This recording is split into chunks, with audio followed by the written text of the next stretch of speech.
The moment Harper Lane's fist connected with nothing but air, she knew she'd made a terrible mistake. In front of 500 employees and rolling cameras, the MMA champion CEO had just challenged a janitor to spar, expecting an easy demonstration of power. But as Colton Hayes effortlessly redirected her attack, sending her sprawling onto the mat in 9 seconds flat, the laughter died. The phones kept recording, and somewhere in that stunned silence, a secret 12 years buried was about to explode into a $10 million fight that would change everything. Stay with me until the end of this incredible story and drop a comment about which city you're watching from. I'd love to see how far this tale travels. The morning had started like any other at Apex Industries headquarters in downtown Manhattan. The October sun filtered through the 40-foot glass atrium, casting geometric shadows across the Italian marble floors that Colton Hayes had been methodically cleaning since 5 a.m. His weathered hands moved the industrial mop in practiced strokes, the rhythm as familiar as breathing. At 38, Colton had perfected the art of being invisible, just another fixture in the corporate landscape, no different from the potted plants or water coolers that dotted each floor. "Dad, you forgot your lunch again." The voice made Colton turn. His 13-year-old son Evan stood in the lobby, school backpack slung over one shoulder, holding up a brown paper bag. The boy's dark hair fell into his eyes that matched his father's exact shade of green, though they hadn't yet learned to hide their emotions the way Colton's had. "You're going to be late for school," Colton said softly, abandoning his mop to walk over. He noticed the tear in Evan's jacket sleeve, mentally calculating if they could afford a new one this month. Probably not until after rent. "It's on my way," Evan shrugged, handing over the bag. "Besides, you need to eat. You're getting too skinny." Colton ruffled his son's hair, a gesture that Evan pretended to hate, but secretly loved. "Get going, soldier. Education first, remember." Yeah, the key to everything I know." Evan gave a mock salute, then hesitated. "Dad, Tommy Chen said his father saw you on TV once. Said you used to be somebody important. Is that true?" The question hung in the air like a held breath. Colton's jaw tightened almost imperceptibly. "The only important thing I've ever been is your father. Now go before Principal Martinez marks you tardy again." Yeah, Evan studied his father's face for a moment longer, searching for something he couldn't quite name, then nodded and jogged toward the exit. Colton watched until his son disappeared around the corner, then returned to his mop and bucket. The past was a luxury he couldn't afford to indulge. By 10 a.m., the atrium had transformed into a hive of activity. Apex Industries was celebrating its record quarterly earnings, and CEO Harper Lane had promised a special demonstration for the staff. Employees gathered in concentric circles around a professional-grade MMA mat that had been installed in the center of the space. The excitement was palpable. Their CEO wasn't just any executive. She was Harper "Hurricane" Lane, former UFC champion, the woman who'd walked away from fighting at her peak to conquer the business world instead. Colton tried to maneuver his cleaning cart around the crowd, but the press of bodies made it impossible. He'd have to wait until the demonstration was over. He found a spot near a marble pillar, partially hidden, but with a clear view of the mat. Old habits died hard. Always know your exits, always watch for threats, even when the only danger was being noticed. Harper Lane emerged from the executive elevator like a warrior entering an arena. At 35, she moved with the fluid confidence of someone who had never met a challenge she couldn't overcome. Her athletic frame was wrapped in a custom-tailored suit that probably cost more than Colton made in 3 months. But when she stepped onto the mat and shed the jacket, revealing a fitted athletic shirt underneath, she transformed. This wasn't Harper Lane, CEO. This was Hurricane Lane, the fighter who'd submitted 12 opponents in a row before retiring undefeated. "Good morning, Apex family," her voice carried without a microphone trained to project over roaring crowds. "As you know, I believe in leading by example. In business as in fighting, we must always be ready for the unexpected. We must never become complacent." The crowd murmured, agreement phones already out and recording. "Today, I want to demonstrate the importance of maintaining your edge no matter how successful you become." Harper's eyes swept the crowd, predatory and calculating. "I need a volunteer. Someone who thinks they can last 30 seconds with me." Nervous laughter rippled through the employees. A few younger men in suits shuffled their feet, caught between the desire to impress the boss and the very real fear of embarrassment. Harper's reputation wasn't just corporate mythology, there were videos online of her demolishing professional fighters. "Come on," Harper teased, bouncing lightly on the balls of her feet. "I promise I'll go easy.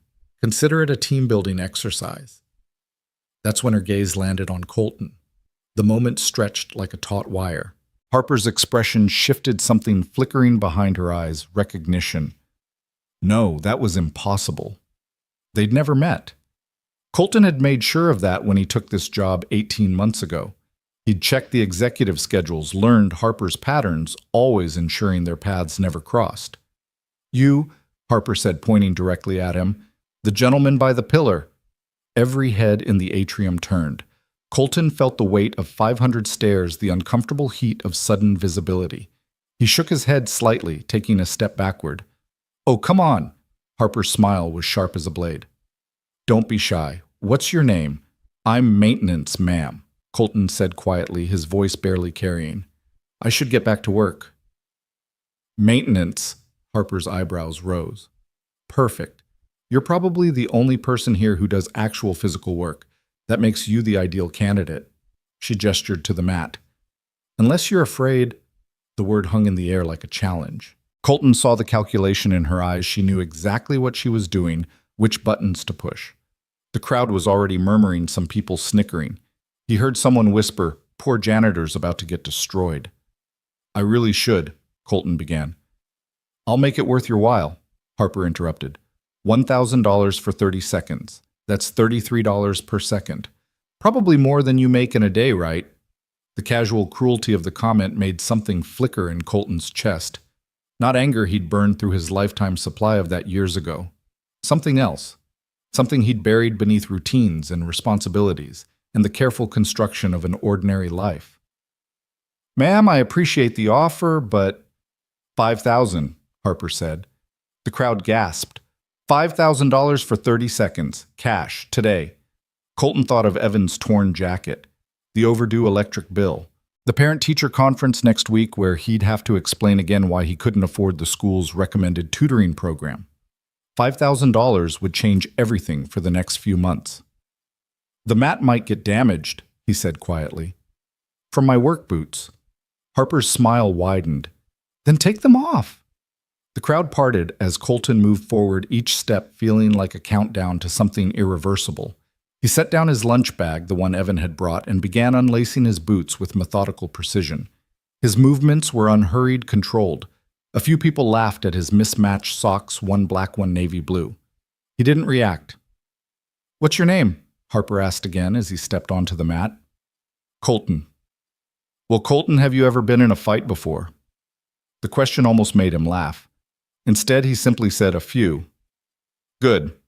Then you know the rules. No strikes to the groin, no eye gouging, no biting. Everything else is fair game. If you can last 30 seconds, the money's yours. If you tap out or I put you down for a 3 count, you lose." "Deal." Colton nodded. "Someone time this," Harper called out, settling into a fighter's stance. "Ready when you are, janitor." The word was meant to diminish, to remind everyone of the hierarchy. Colton let it wash over him like water. He'd been called worse by better. Someone yelled, "Start," and Harper moved. She came in fast, testing with a quick jab combination that would have dropped most amateur fighters. Colton shifted his weight, letting the punches sail past his movement, so minimal it looked almost accidental. Harper's eyes narrowed. She pressed forward with a leg kick that had ended professional fights. Colton checked it with his shin, the impact resonating through the atrium with a sound like a baseball bat hitting a tree. The crowd winced. Harper's expression shifted from amused to interested. "You've had some training," she said, circling him like a shark. Colton said nothing, keeping his hands low, his posture deliberately unthreatening. He wasn't here to fight. He was here to survive 30 seconds and collect money for his son. Nothing more. Harper feinted high and shot for a takedown, a double leg that had never failed her in competition. Her technique was flawless, explosive, perfectly timed. Colton sprawled. The defensive movement was pure muscle memory, his hips dropping back, legs spreading wide, hands controlling Harper's head and shoulder. It was the kind of sprawl that took years to perfect, the kind that separated amateurs from professionals. For a moment, Harper was stuck, her takedown, completely neutralized. The crowd had gone silent. Harper tried to chain into a single leg. Colton's balance shifted, his weight distribution adjusting in microscopic increments that kept him upright, stable, unmovable. His breathing hadn't even changed. "Who are you?" Harper hissed through gritted teeth, abandoning the takedown attempt and creating distance. "Nobody," Colton replied quietly. "Just need the money." Something flashed in Harper's eyes, frustration maybe, or wounded pride. She had a reputation to maintain, a legend to protect. She couldn't let some janitor make her look foolish in front of her entire company. She came in harder this time, throwing combinations with serious intent. Liver shot head kick, spinning back fist techniques that had dropped champions. Colton moved like water, never quite where her strikes expected him to be. He wasn't fighting back, wasn't countering, just surviving with an economy of movement that was almost beautiful in its efficiency. 20 seconds, someone called out. Harper's frustration was becoming visible. She was Harper Lane. She was undefeated. She was not going to lose $5,000 to a janitor who wouldn't even fight back. She threw a haymaker, a wild, angry punch that betrayed everything her training had taught her. That's when Colton made his decision. Instead of simply evading, he redirected. His hand came up, gently guiding Harper's punch past his head, while his foot swept behind her lead leg. It was Aikido, not MMA, a martial art focused on using an opponent's force against them. Harper's momentum carried her forward as her leg was swept. She hit the mat hard, the impact driving the air from her lungs. The timer went off. 30 seconds. But Colton wasn't done. As Harper fell, he followed her down, his movement flowing like water finding its path. His hand was already in position, and before Harper could process what was happening, she was caught in a chokehold. Specifically, a rear naked choke perfectly applied. Her neck cradled in the crook of his elbow. The entire sequence had taken less than 2 seconds. The atrium erupted. People were screaming, phones capturing every angle. Harper's hands clawed at Colton's arm, but the choke was locked in with technical perfection. Her legs kicked, searching for leverage that wasn't there. Then, as suddenly as he'd applied it, Colton released the hold. He stood up, stepped back, and offered Harper his hand. She lay on the mat for a moment, gasping, her face flushed with exertion, and something else, humiliation, rage, disbelief.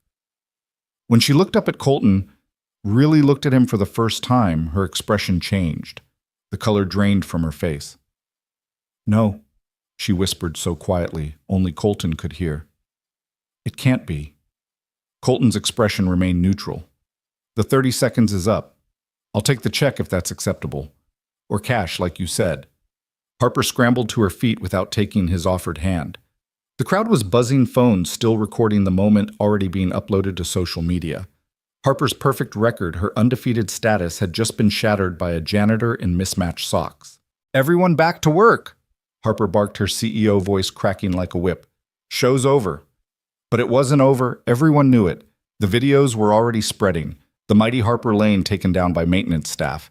It would be viral within the hour. Harper grabbed Colton's arm as he bent to put his boots back on. "We need to talk. Now, private." "I need to get back to work," Colton said calmly, lacing up his boots with the same methodical precision as before. "That wasn't a request." Harper's voice was low, dangerous. "My office. 10 minutes." She stormed off toward the executive elevator, leaving Colton standing on the mat. He picked up his lunch bag, the one Evan had brought, and noticed his hands were trembling slightly. Not from exertion or fear, but from something else. Something he'd thought he'd successfully buried. The ghost of who he used to be. Marcus Webb, Harper's chief operating officer, appeared at Colton's elbow. Marcus was everything Colton wasn't: smooth, polished, radiating the kind of confidence that came from never having faced real adversity. His smile was all teeth and no warmth. "That was quite the show," Marcus said, his tone suggesting he found the whole thing distasteful. "Where did maintenance learn to fight like that?" "Here and there," Colton replied, starting to push his cleaning cart away from the mat. "Here and there," Marcus repeated, chuckling. "You just humiliated the CEO in front of the entire company, and that's all you have to say." Colton stopped, turned to face Marcus directly. For just a moment, he let the mask slip. Marcus saw something in Colton's eyes that made him take an involuntary step backward, a glimpse of something dangerous, something that had been caged but never tamed. "I did what she asked," Colton said quietly. 30 seconds. Nothing more. She asked you to last 30 seconds, not to what defend myself when she tried to hurt me. Colton's voice remained level, but there was steel beneath the calm. She's the one who escalated. I just ended it without anyone getting hurt. Marcus's jaw worked like he was chewing on words he wanted to spit out. Finally, he said, "You don't know who you're messing with. Harper Lane doesn't forget, and she doesn't forgive." "Then we have something in common," Colton said, resuming his path with the cleaning cart. He made it 3 steps before Marcus called out, "She knows who you are, doesn't she? That's why she really called you up there." Colton didn't turn around, didn't acknowledge the question. He just kept pushing his cart, the squeaky wheel echoing through the atrium like a countdown to something inevitable. 10 minutes later, Colton stood outside Harper's office on the 40th floor. He'd never been this high in the building before. The executive level was a different world, all glass and chrome and abstract art that probably cost more than he'd make in a lifetime. Harper's assistant, a nervous-looking young man named David, gestured for him to go in. Harper's office was the size of most apartments, with floor-to-ceiling windows offering a panoramic view of Manhattan. She stood with her back to him, still in her workout clothes, an ice pack pressed to her neck where the choke had been applied. "Close the door," she said without turning around. Colton did, then waited. He'd learned long ago that silence was often more powerful than words. 12 years, Harper finally said, turning to face him. 12 fucking years and you show up here in my building cleaning my floors. "I needed a job," Colton said simply. "This one pays well enough and provides health insurance for my son." "Your son?" Harper laughed, but there was no humor in it. "Does he know what his father did? Does he know about Jimmy?" The name hit Colton like a physical blow, but he didn't let it show. "My son knows I'm a janitor who loves him. That's all he needs to know." "A janitor?" Harper moved closer, her eyes searching his face. "Colton Ghost Hayes, the man who ended Jimmy Reeves' career, the man who put my teammate, my friend, in a wheelchair. That's not what happened." "No. Then why did you disappear? Why did you run if you weren't guilty?" Colton met her gaze steadily. "Because staying would have meant more people getting hurt. Because sometimes the truth is less important than perception. Because I had a son to raise and he didn't need to grow up with that shadow." "Bullshit." Harper's hands clenched into fists. "You ran because you were guilty. Because you knew what you'd done. Jimmy was 23 years old. He had his whole career ahead of him. And you—" "I saved his life," Colton interrupted, his voice cutting through her anger like a blade through silk. "But you weren't there that night. You only know what people told you, what people wanted you to believe." Harper's eyes narrowed. "Then tell me. Make me understand how breaking a man's spine was saving his life." "You don't want to understand. You want someone to blame. You've wanted it for 12 years and now you've found me." Colton moved toward the door. "I'll submit my resignation today. You won't see me again." "No." The word stopped him with his hand on the door handle. "You don't get to run again," Harper said. "Not this time. You want to know what I think? I think you're a coward.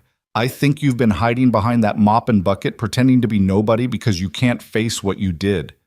Colton turned back to her, and for the first time Harper saw emotion crack through his careful control. "You have no idea what I've faced. What I face every day? What it costs to be nobody when you used to be—" He stopped himself, jaw clenching. "When you used to be somebody," Harper finished.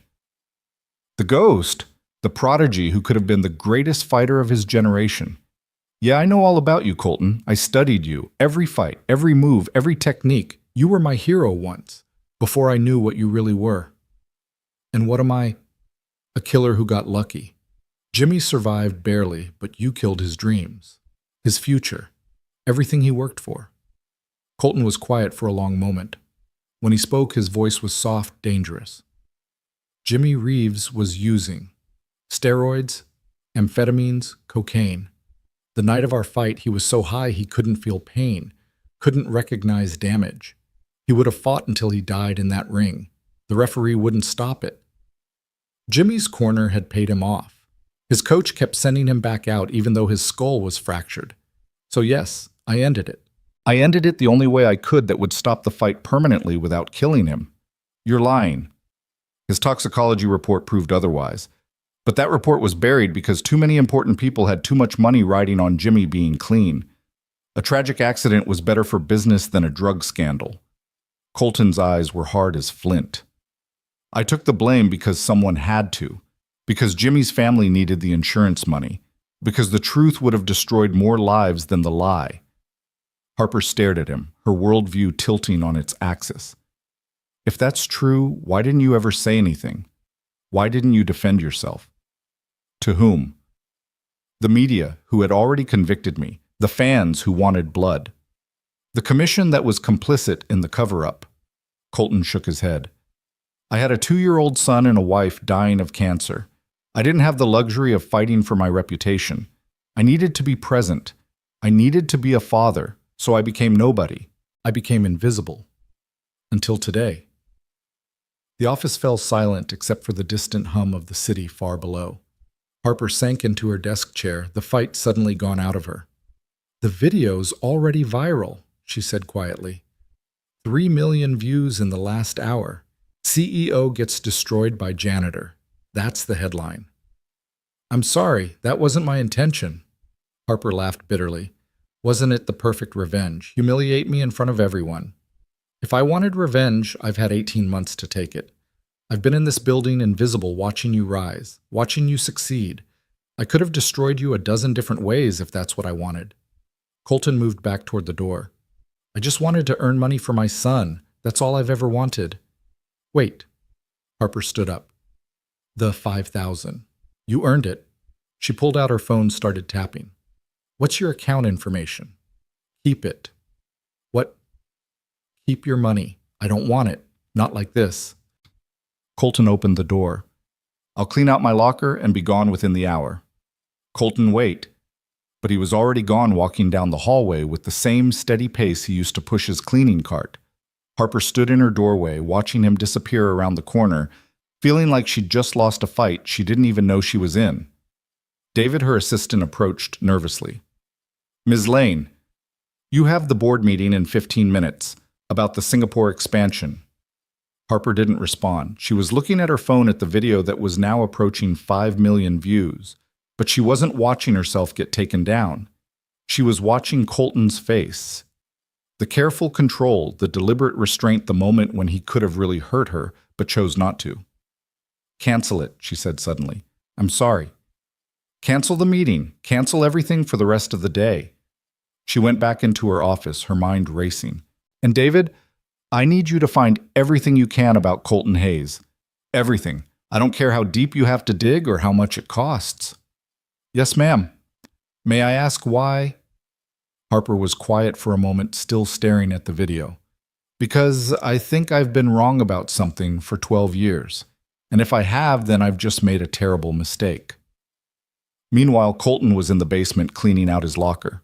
It didn't take long, he'd never kept much there. A change of clothes, a few pictures of Evan, a worn paperback book he read during lunch breaks. He was folding his uniform when his phone buzzed. It was a text from Evan. Dad? There's a video of you fighting some lady going around school. Everyone's seeing it. Is that really you? Before Colton could respond, another text came through. Tommy Chen says his dad was right. You were somebody important. Why didn't you tell me? Then another kids are saying you're a badass. Is that true? And finally, are you in trouble? Are we going to have to move again? That last question hit Colton like a punch to the gut. Again. How many times had they moved? How many fresh starts that weren't really fresh, just the same, hiding in a different place? He texted back. Everything's fine. We'll talk when you get home. Love you. But everything wasn't fine. The carefully constructed anonymity he'd built was crumbling. By tomorrow, everyone would know who he was. The real question was, what would they do with that knowledge? His phone rang. Unknown number. He almost didn't answer, then thought it might be the school. Hello? Is this Colton Hayes? The voice was male, professional, unfamiliar. Who's asking? My name is Richard Steinberg. I'm a sports promoter. I've just seen the video of you and Ms. Lane. I have a proposition that I think you'll find very interesting. Not interested. Colton started to hang up. $10 million. Colton paused. What? A professional fight. You versus Harper Lane. $10 million purse winner takes all. The event would benefit veterans' charities.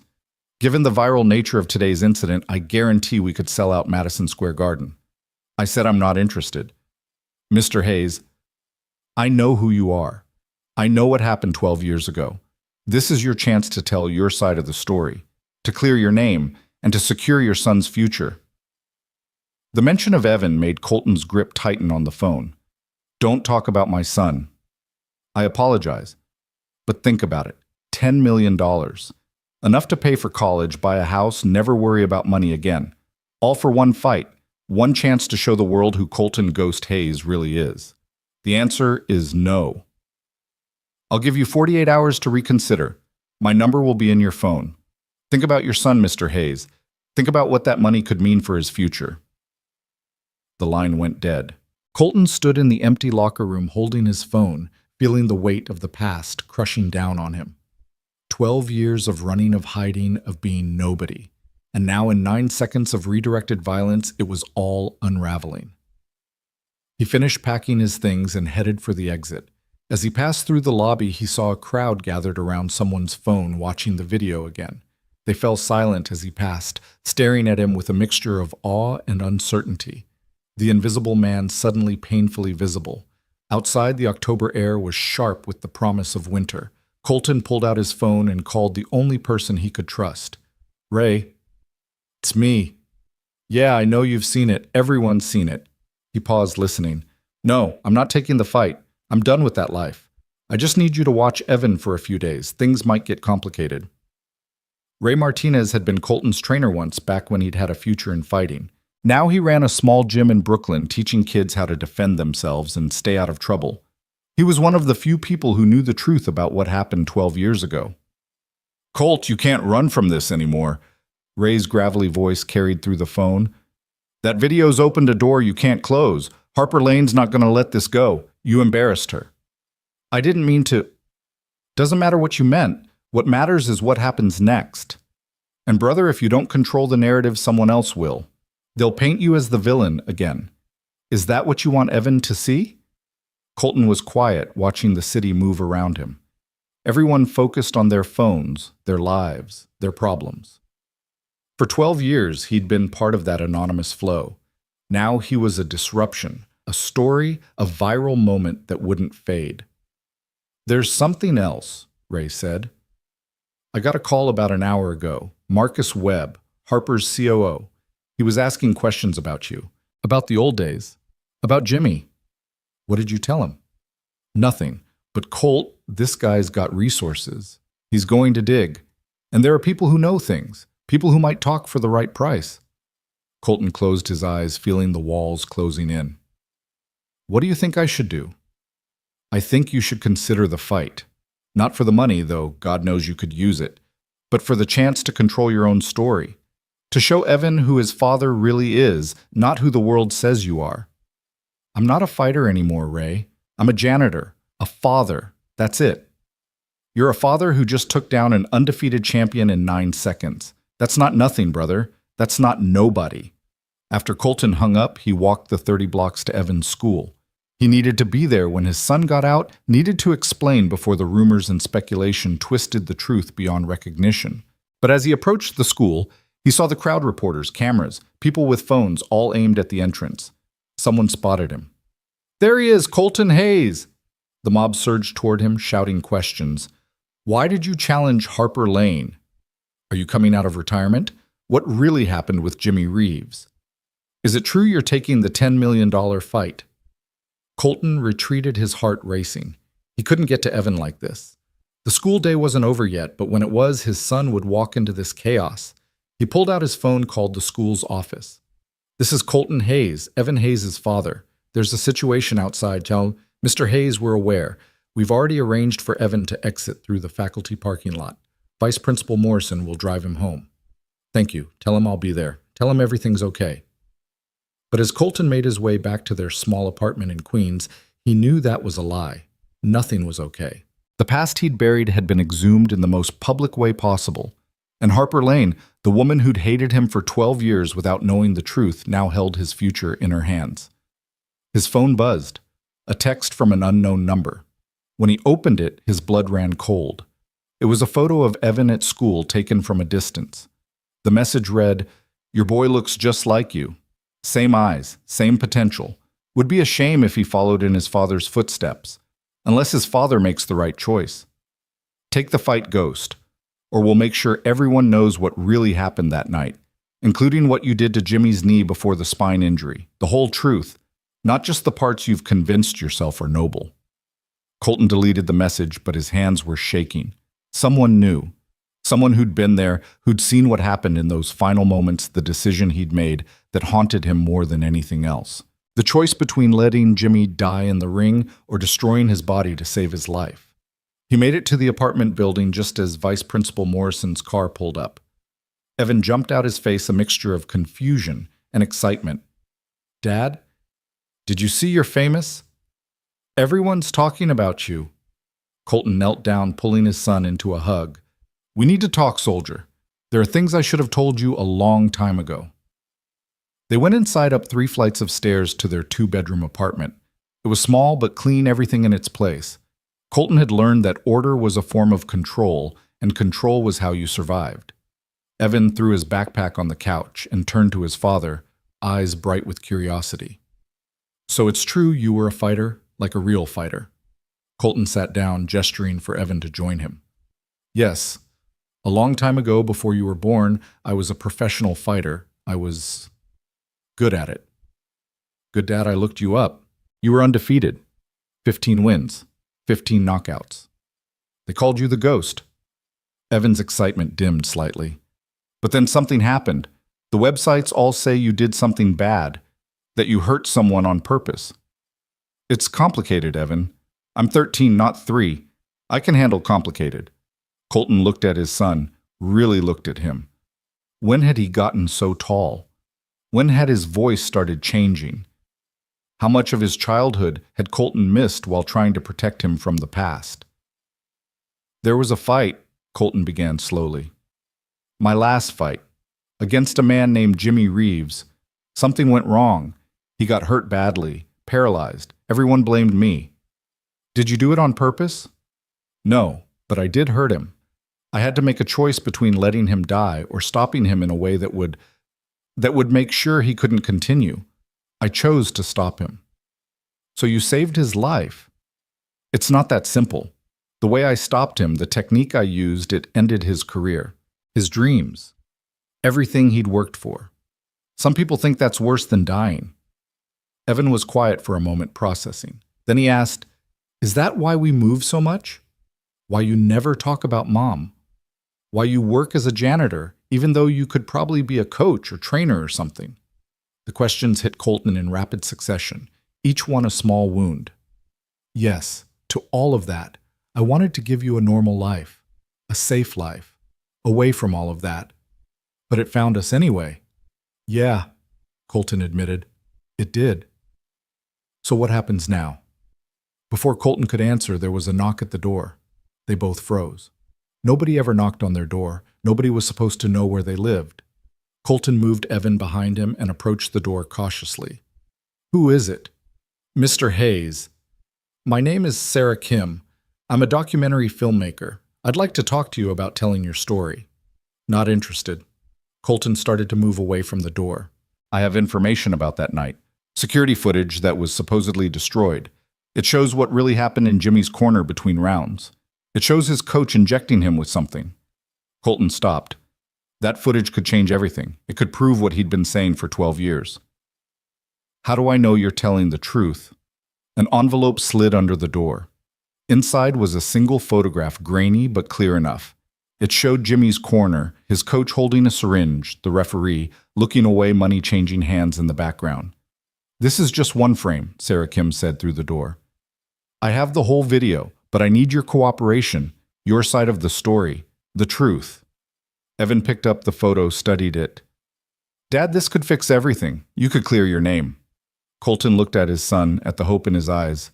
For 12 years, he'd carried the weight of being the villain in everyone's story. Maybe it was time to tell his own. Give me your card, he said through the door. I'll think about it. A business card slid under. Colton picked it up, noticed the production company was legitimate, well known for serious documentaries. There's something else, Sarah Kim said. Harper Lane's people reached out to me an hour ago. She wants to tell her side of the story too, about today, about the past, about Jimmy. If you don't participate, she'll control the narrative. Again. After she left, Colton and Evan sat in silence. Finally, Evan said, "You should do it. The documentary, the fight, all of it."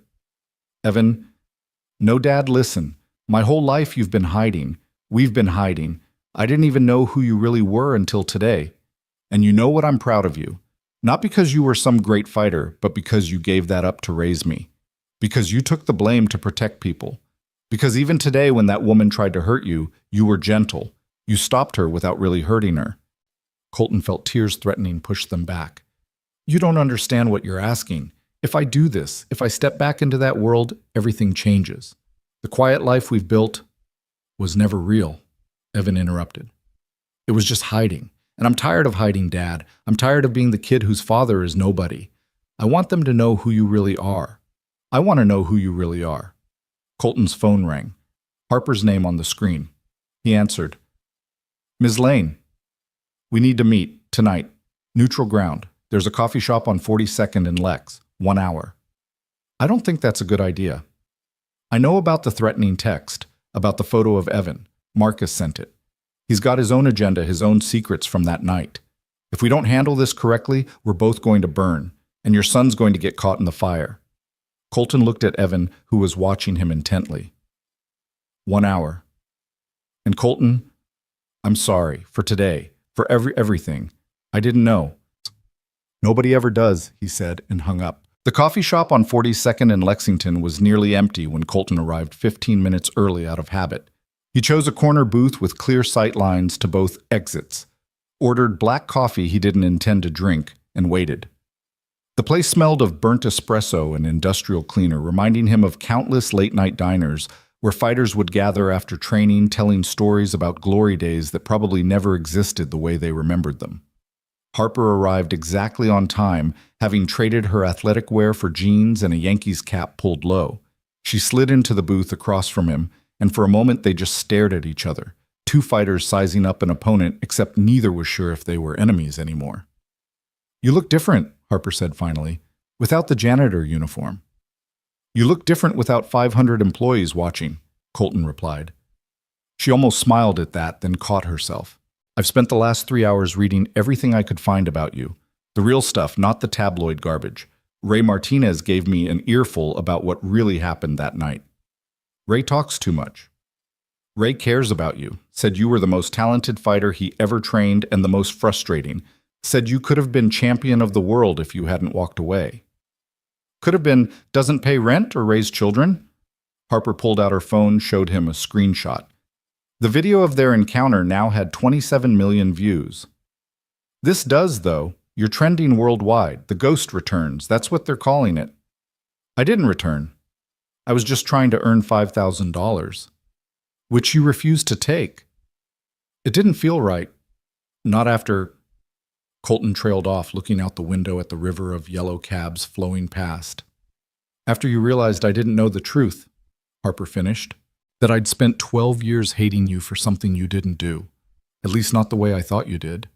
She reached into her bag, pulled out a manila envelope thick with documents. "Marcus has been busy. He's compiled everything: police reports, medical records, witness statements. But there are inconsistencies, things that don't add up, like why Jimmy's toxicology report was sealed, why 3 members of the boxing commission resigned the week after your fight, why you never had a hearing. None of that matters now. It matters to your son. I saw his face in some of the crowd footage from outside his school. He looked proud, Colton, proud and confused and a little scared. That's a hell of a burden for a 13-year-old. Colton's jaw tightened. Don't talk about my son. I'm trying to help. Like you helped today, calling me out in front of everyone, making me a spectacle. Harper was quiet for a moment, stirring sugar into her coffee with deliberate slowness. I recognized you the moment I saw you by that pillar. I've known you worked in my building for 3 months. Colton straightened. What? Security flagged you during a routine background check. They brought it to Marcus. Marcus brought it to me. The ghost hiding in plain sight, pushing a mop in my building. She met his eyes. I've walked past you a dozen times, watched you work, waited for you to say something, do something, acknowledge what happened. But you never did. You just kept being invisible. So today was what revenge? Today was supposed to be control. I thought if I could beat you publicly, it would finally close that chapter. Prove that you weren't the monster who destroyed my friend, just a man who could be defeated. She laughed bitterly. Instead, I proved the opposite. The way you moved, the restraint you showed, you could have hurt me badly. But you didn't. You were teaching, not fighting. I wasn't teaching. I was surviving. No, you were teaching. Every movement was a lesson. Use their force against them. Control without cruelty. Victory without vengeance. Harper leaned forward. That's not the philosophy of someone who'd deliberately destroy another fighter. Before Colton could respond, the coffee shop door chimed. Marcus Webb walked in, flanked by two men in expensive suits who had security written all over them. He spotted them immediately, his smile sharp as a blade. Well, well, the fighter and the janitor having coffee like old friends. He invited himself to sit, forcing Harper to slide over.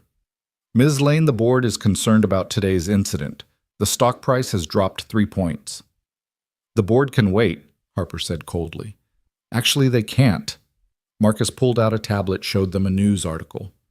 Someone leaked the story about Jimmy Reeves, about the connection between you, him, and our friend here. They're calling for an investigation, saying you staged today's fight for publicity. That's ridiculous. Is it a viral video worth millions in free advertising? A planned rematch worth even more? Marcus's eyes glittered. Unless, of course, Mr. Hayes here agrees to a simple narrative. He attacked you unprovoked. You defended yourself. He's been terminated for workplace violence. Clean Simple protects the company. I'm not lying for you, Colton said quietly. No, not even for this. Marcus produced another tablet. This one showing a video. It was Evan at school, shot from multiple angles. My people have been watching your boy all day. Every class, every interaction. Kids can be so cruel, can't they? Especially when they learn their classmate's father is a killer. Colton's hand shot across the table, grabbing Marcus's wrist before anyone could react. The security men reached for weapons, but Colton's voice cut through the tension like ice.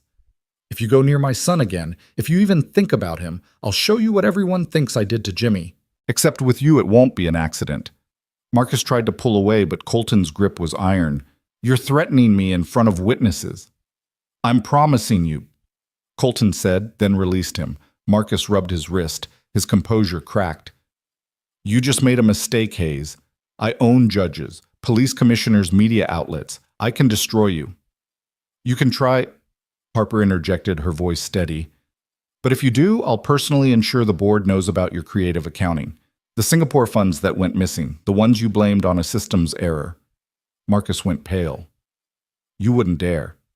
I'm Harper fucking Lane. I dare everything.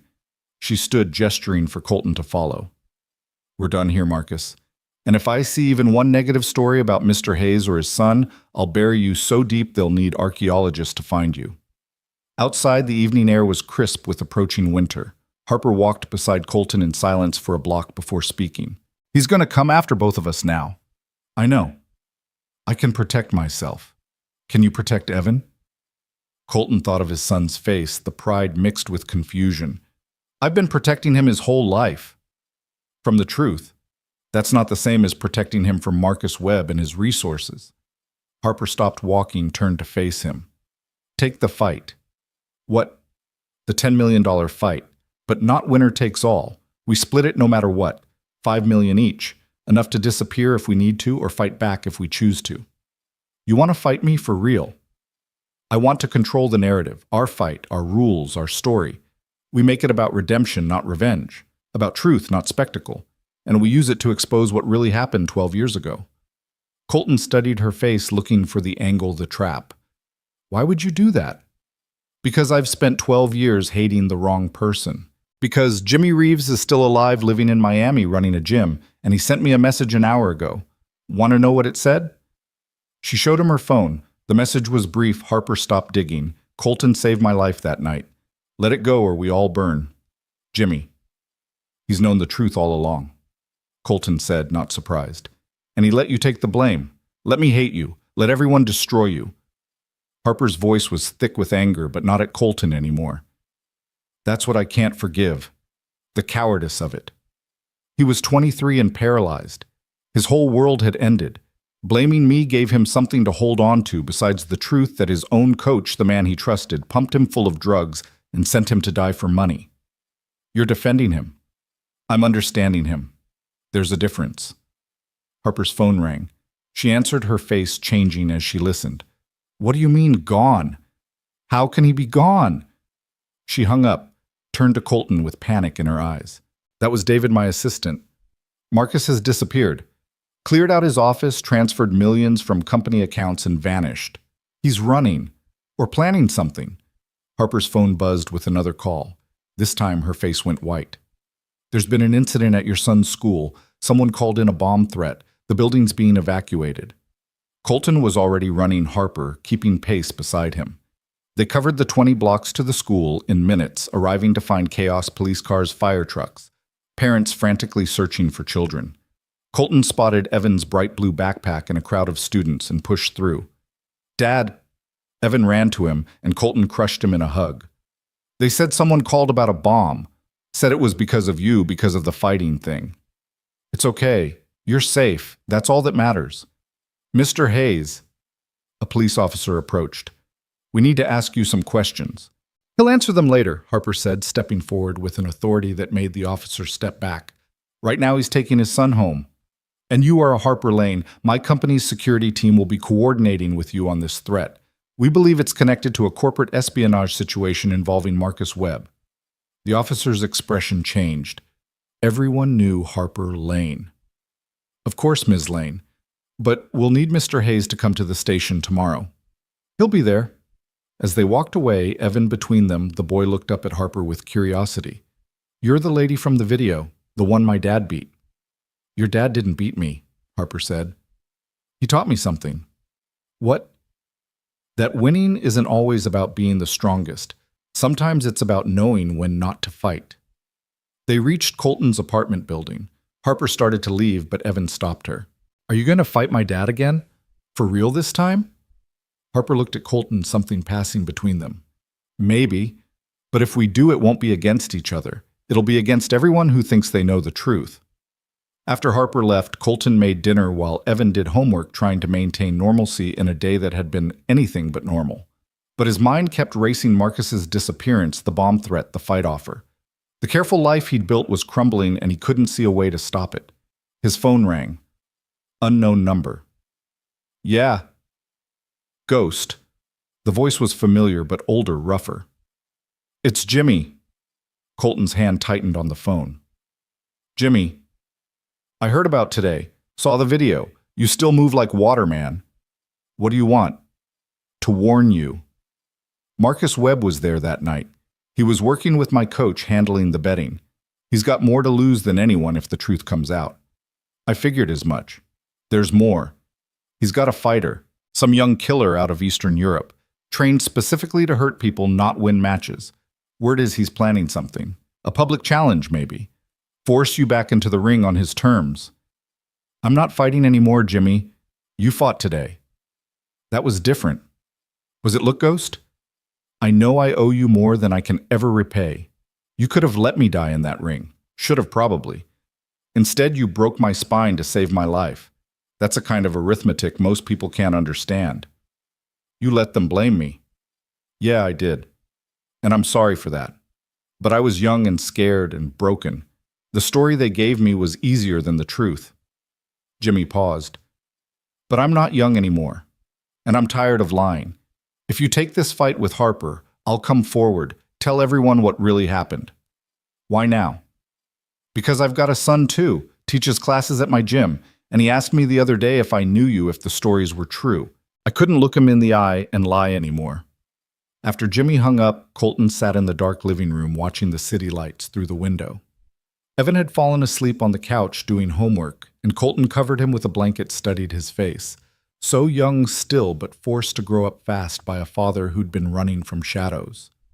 His phone buzzed with a text from Harper, press conference tomorrow 2 p.m. Apex Industries. We control the narrative or it controls us. Your choice. Colton looked at his sleeping son at the small apartment that had been their shelter at the uniform he'd never wear again. The ghost had been buried for 12 years. Maybe it was time to let him rise. The next morning came too soon. Colton woke to find Evan already dressed making breakfast. I'm coming with you, Evan said before Colton could speak. To school. To the press conference. Mom would have wanted me to support you. The mention of his late wife stopped Colton cold. They rarely talked about Maria, the woman who'd stood by him through the controversy, who'd believed in his innocence even when he doubted himself. Your mother was brave, Colton said carefully. Braver than me. She also knew how to fight. You taught her, didn't you, before she got sick? How did you? I found videos. On an old USB drive. You and Mom training together. She was good. She was better than good. She understood that fighting wasn't about violence. It was about protection. About standing up when standing up was hard. Like now. Yeah, Colton admitted. Like now. They took the subway to Apex Industries, finding a media circus outside the building. Hundreds of reporters, cameras, crowds of people holding signs, some supporting Harper, some supporting Colton, most just there for the spectacle. Mr. Hayes, Mr. Hayes. Reporters surged toward them. Are you taking the fight? Is it true Marcus Webb threatened your son? What really happened with Jimmy Reeves? Colton pulled Evan close, pushed through the crowd. Security guards Harper had sent were waiting, creating a pathway into the building. The press conference was being held in the same atrium where everything had started. The mat was gone, replaced by a small stage with 2 podiums. Harper was already there, looking every inch the CEO in a power suit that probably cost more than most people's cars. You came, she said simply. My son insisted. Harper looked at Evan, and something in her expression softened. You look like your father, but you have your mother's eyes. You knew my mom. I knew of her. She wrote me once after your father disappeared. Told me I was wrong about him. I didn't listen. I should have. Before Evan could respond, the lights came on, cameras started rolling. Harper took the podium with the confidence of someone used to commanding attention. Yesterday, a video went viral showing an encounter between myself and one of our maintenance staff, Colton Hayes.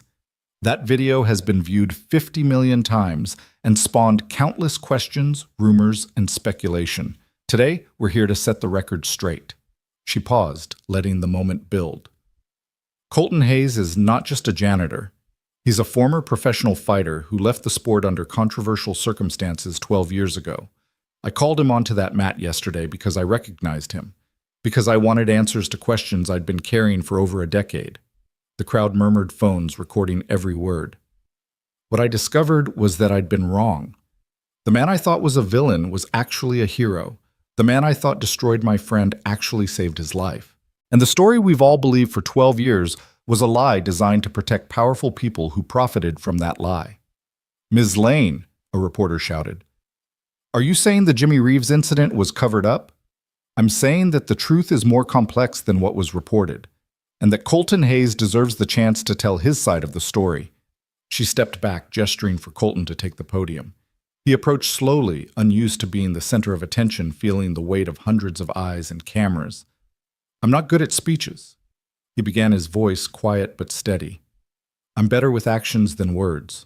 For 12 years, I've let my actions speak, raising my son, working hard, staying quiet.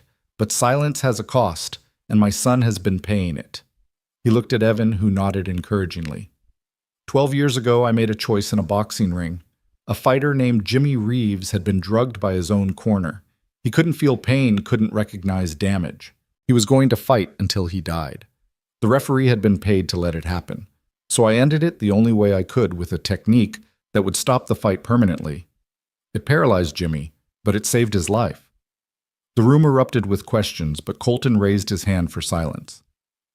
I took the blame because the truth would have destroyed more lives than the lie. Jimmy needed his insurance, his family needed closure. The sport needed to avoid a scandal, so I disappeared, became nobody, until yesterday. Mr. Hayes, another reporter. Will you accept the $10 million fight against Miss Lane? Colton looked at Harper, saw her slight nod. Yes, he said, and the room exploded. But not for the reasons you think. This fight isn't about revenge or money or proving who's better. It's about showing that two people who were enemies can become allies. That truth is more powerful than lies. That redemption is possible even after 12 years. The fight will take place in 6 weeks at Madison Square Garden, Harper added, retaking the podium. All proceeds will go to veterans charities and a new foundation for young fighters who need protection from exploitation. We're calling it the Second Chance Foundation. What about Marcus Webb? Someone shouted. Is it true he's fled the country? Harper's expression hardened.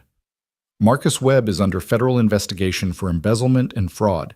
His current whereabouts are unknown, but law enforcement is handling the situation. As if on cue, the lights suddenly cut out. Emergency lighting kicked in, bathing the atrium in an eerie red glow. On the main screen behind the stage, a video began playing. It was security footage from 12 years ago, the night of the Colton-Jimmy fight. But this was angle no one had seen from Jimmy's corner. Clear as day, his coach was injecting something into Jimmy's arm, while Marcus Webb handed over a thick envelope of cash. Then the video cut to Marcus himself sitting in what looked like a warehouse. "Hello, Harper. Hello, Ghost." His smile was cold. "You think you can control the narrative? You think you can just rewrite history? I made you both. Harper. Who do you think orchestrated your rise at Apex? Who cleared the path for you to become CEO? And Ghost, who do you think really ended your career? It wasn't about protecting Jimmy. It was about protecting the millions we had riding on that fight." The video continued, but now Marcus was standing next to another man, tall, muscled, with dead eyes and scars across his knuckles. This is Victor. He's from a place where they don't have rules about fighting, where they don't stop when someone taps out. He's here to challenge you, Ghost. Not in some sanctioned match with rules and referees. A real fight. Tonight, midnight. The old warehouse on Pier 47. If you don't show, Victor will visit your son's school tomorrow. And he won't be calling in fake bomb threats. The video cut out, the lights came back on, and chaos erupted. "Everyone remain calm," Harper shouted over the noise. "Security locked down the building. No one leaves until—" But Colton was already moving Evan right behind him. Harper caught up at the elevator. "You can't seriously be thinking about going," she said. "He threatened my son. It's a trap. He wants you dead or damaged so badly you can't fight. Either way, he wins." "Then what do you suggest?" Harper pulled out her phone and started making calls. "We don't play by his rules. We play by ours." The rest of the day was a blur of preparation. Harper mobilized her security team, had them scout the warehouse, set up surveillance. Ray Martinez arrived with a gym bag full of gear, his face grim. "You're really doing this?" Ray asked. "I don't have a choice." "There's always a choice. We could call the cops. And Marcus would disappear again. Besides, you know as well as I do that this was always going to end in a fight. It's the only language people like Marcus understand." As evening fell, they gathered in a private gym. Harper owned her Colton Ray, and surprisingly, Jimmy Reeves, who'd flown in from Miami. "You didn't have to come," Colton said. Jimmy, still in his wheelchair, but with powerful arms from years of adaptation, shrugged. "Yeah, I did. This is my fault as much as anyone's. If I told the truth 12 years ago, none of this would be happening." "We can't change the past," Harper said, wrapping her hands, "but we can sure as hell determine the future." "You're not coming," Colton said firmly. "This is my fight." "Like hell it is." Harper's eyes flashed. "Marcus played me too, used me. This is our fight." "Dad," Evan said from the doorway where he'd been listening. "She's right. You're stronger together than alone. Mom would have said the same thing." Colton looked at his son, at Harper, at the men who'd stood by him through everything. For 12 years, he'd fought alone in silence, in shadow. Maybe it was time to step into the light, but not by himself. "All right," he said, "but we do this smart. Marcus thinks he's setting a trap. He doesn't realize he's walking into one." As midnight approached, they made their way to Pier 47. The warehouse loomed against the night sky, abandoned and ominous. But Colton wasn't the same man who'd walked into a ring 12 years ago. He wasn't fighting for glory or money or even survival. He was fighting for his son's future, for Harper's redemption, for Jimmy's forgiveness, for the truth that had been buried too long. The ghost was rising, but this time he wasn't alone. The warehouse door stood open like a mouth waiting to swallow them whole. Colton could hear the Hudson River lapping against the pier, could smell rust and motor oil, and something else violence hanging in the air like perfume at a funeral. Harper walked beside him, her jaw set with determination that reminded him why she'd been undefeated in her own career. "Security teams are in position," she said quietly, touching the nearly invisible earpiece she wore. "Whatever happens in there, we're not alone." "Marcus doesn't know that," Colton replied, studying the shadows beyond the doorway. "He's counting on my pride, thinking I'll come alone." "Would you have if I hadn't insisted?" "Probably." He glanced at her. Old habits. They entered together, their footsteps echoing in the vast space. The warehouse had been abandoned for years, its skeleton of steel beams and broken windows creating a cathedral of decay. In the center, under a ring of industrial lights that shouldn't have been working, Marcus Webb waited with his fighter. Victor was even more imposing in person, 6'5", maybe 260, with the kind of muscle that came from violence, not gyms. His face was a roadmap of scar tissue, his hands wrapped in tape that was already spotted with blood, though he hadn't fought yet. "Just the two of you, say?" Marcus called out, his voice carrying across the space. "How disappointing. I expected more drama." "You want drama." Harper stepped forward. "How about this? The FBI is already freezing your accounts. The board has voted to prosecute you for embezzlement. And that little video stunt you pulled, it's been traced back to your IP address. You're done, Marcus." Marcus laughed, the sound bouncing off the walls like broken glass. "Done. I'm just getting started. You see, Harper, you never understood the real game. It was never about money or power. It was about control. And right now, I control everything." He snapped his fingers. From the shadows emerged more men, a dozen of them all carrying the same dead-eyed look as Victor. Colton felt Harper tense beside him, heard her whisper into her earpiece. "Stand down," Marcus commanded, though they hadn't been ordered to move. "Here's how this works. Ghost fights Victor. No rules, no rounds, no stopping until someone doesn't get up. If Ghost wins, I disappear, and you never hear from me again. If Victor wins," he smiled, "well, let's just say your son might need a new guardian." "You're insane," Harper said. "No, I'm practical. Ghost here cost me $12 million that night when he destroyed Jimmy instead of letting him die heroically in the ring. Do you have any idea what that did to my plans, to my reputation in certain circles?" "You mean criminal circles?" Colton said quietly. "Call them what you want. They're the people who really run things.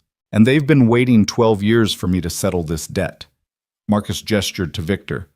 "He's their way of collecting." Victor stepped forward, rolling his shoulders. When he spoke, his accent was thick Eastern European. "You are the Ghost, the one who paralyzed a fighter to save him." He spat on the ground. "Where I come from, we let warriors die with honor." "Where you come from," Colton replied. "Warriors die for other people's money." Victor's eyes flashed with anger. He started to move forward, but Marcus held up a hand. "Not yet. First, I want Ghost to understand the stakes." He pulled out a tablet, showed a live feed. It was Evan's apartment, filmed from outside. "My people are watching. If you try to leave, if your security interferes, if anything happens except the fight. I want to see." "I'll fight," Colton said, already shrugging off his jacket. "No." Harper grabbed his arm. "This is insane. We're calling the police." "And watch my son pay for it." Colton met her eyes. "I've been running for 12 years. Hiding. Maybe Marcus is right about one thing: this needs to end. It doesn't need to end with you dead. Who says I'm going to die?" For the first time in 12 years, Colton smiled. Really smiled. It wasn't a happy expression. It was the smile of a predator who'd been pretending to be prey. "You forget, Harper, I've never lost a fight." "You've never fought someone like Victor," Marcus interjected. "He's killed 3 men in unsanctioned matches. He's not bound by your American rules, your sense of fair play."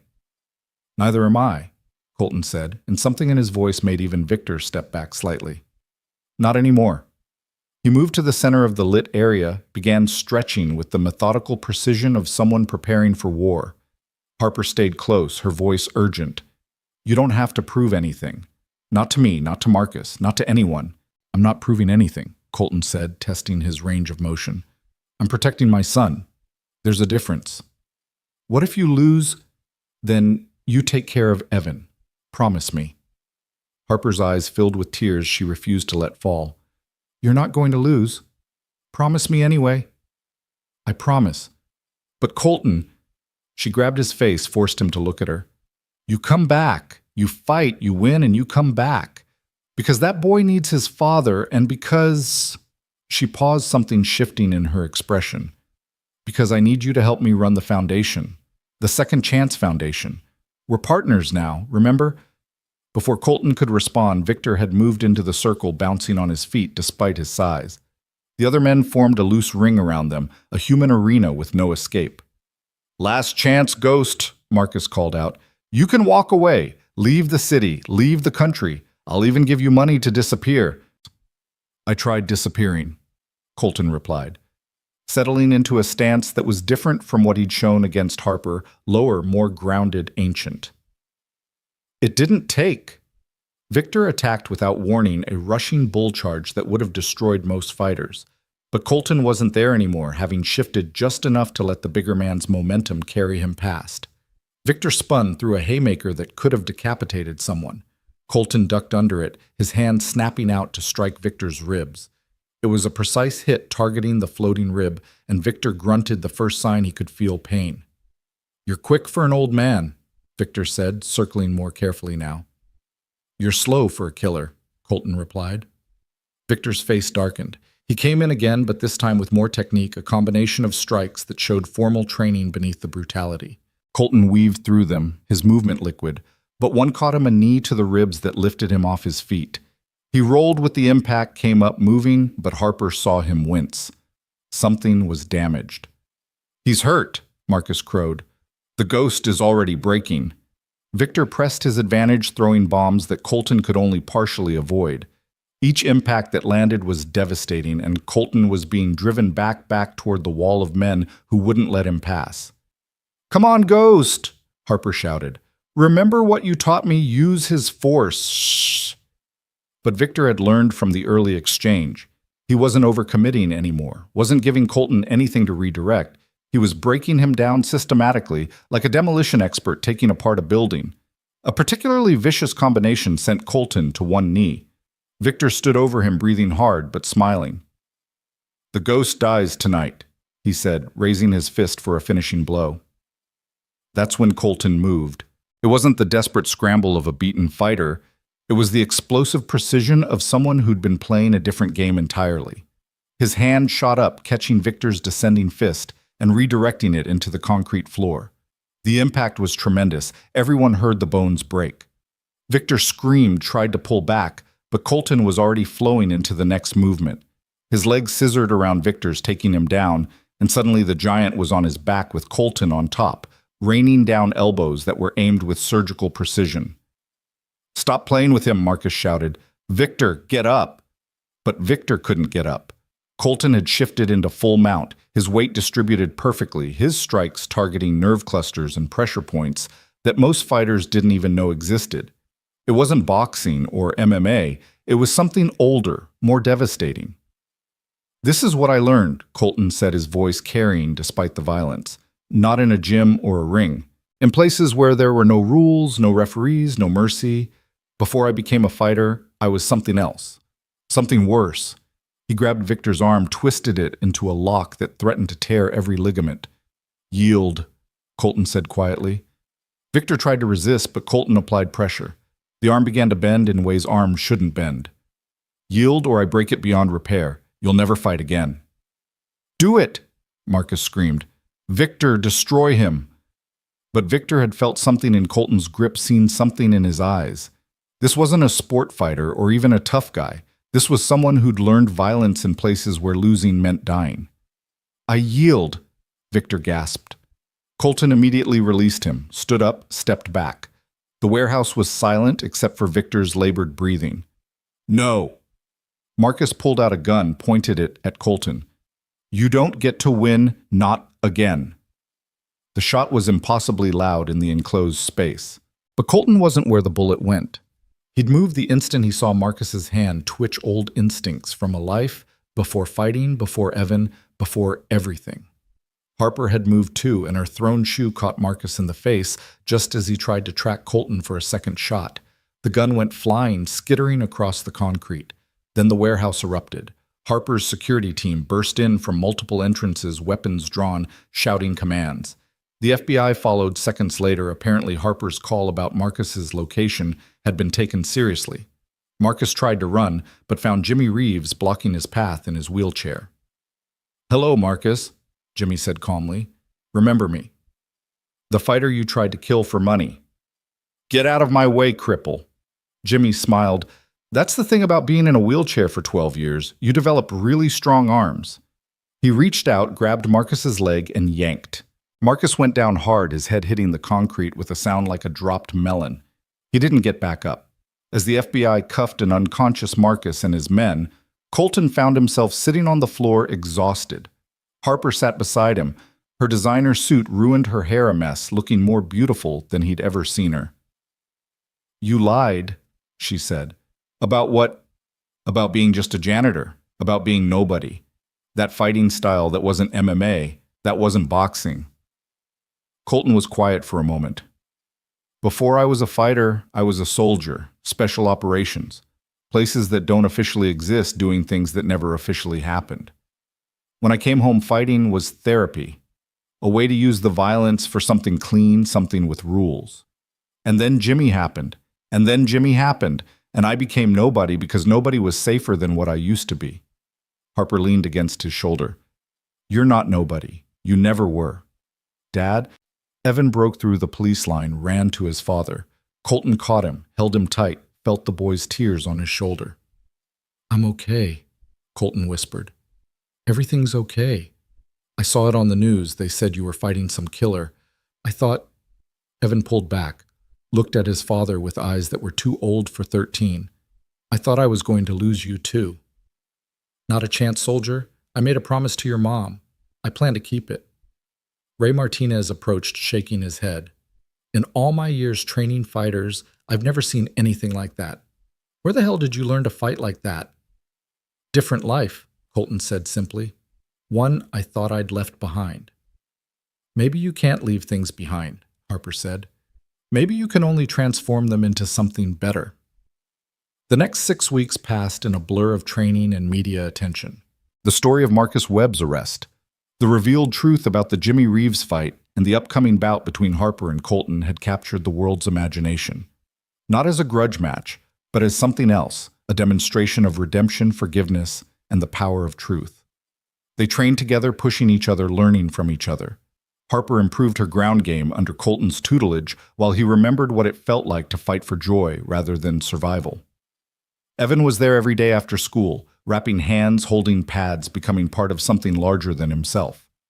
Jimmy Reeves became a regular presence, using his platform to tell the truth about that night 12 years ago.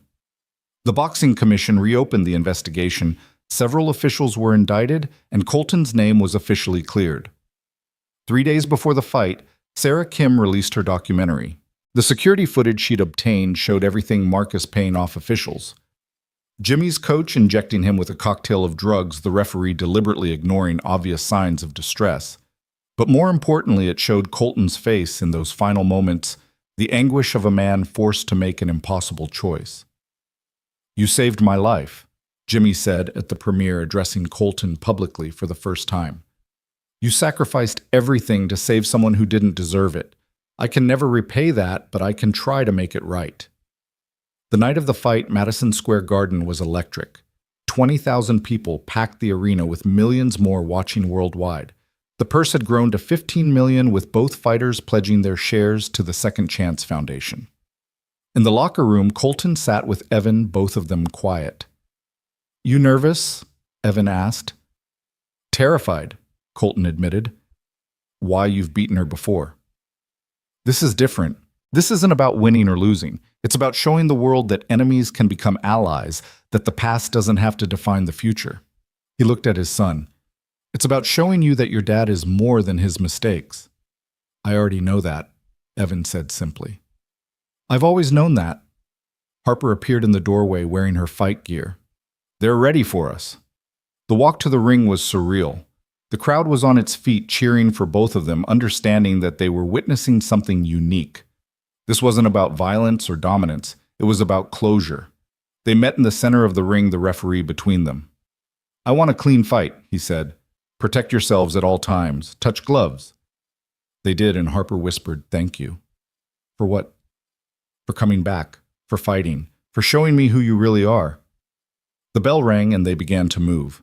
But this wasn't the desperate survival of their first encounter, or the brutal violence of the warehouse. This was art. Two masters demonstrating their craft, pushing each other, elevating each other. Harper's strikes were crisp, precise, beautiful. Colton's movement was liquid ghost-like, living up to his old nickname. They traded combinations that had the crowd gasping, grappling exchanges that showed technical mastery, moments of pure athletic brilliance that transcended sport. In the third round, Harper caught Colton with a combination that sent him to the canvas. The crowd held its breath as he got up, smiling, nodding his appreciation. In the fifth, Colton demonstrated a throw that put Harper on her back, but he helped her up immediately, both of them grinning. By the eighth round, they were both exhausted, bloody, exhilarated. The crowd was chanting both their names, understanding they were witnessing something special. "You could end this," Harper gasped during a clinch. "You're holding back." "So are you," Colton replied. "We both are. Because this isn't about ending anything. It's about beginning." The final round was a war. They held nothing back, trading strikes with bad intentions, neither willing to give an inch. When the final bell rang, they were holding each other up, foreheads pressed together, both laughing and crying simultaneously. The judge's decision was split a draw. The crowd erupted, understanding it was the only possible outcome. There was no loser tonight, only winners.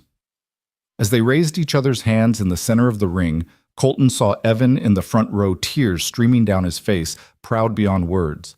He saw Ray Martinez nodding approval. Jimmy Reeves actually standing, supported by advanced prosthetics he'd been afraid to try until now, and applauding. "What now?"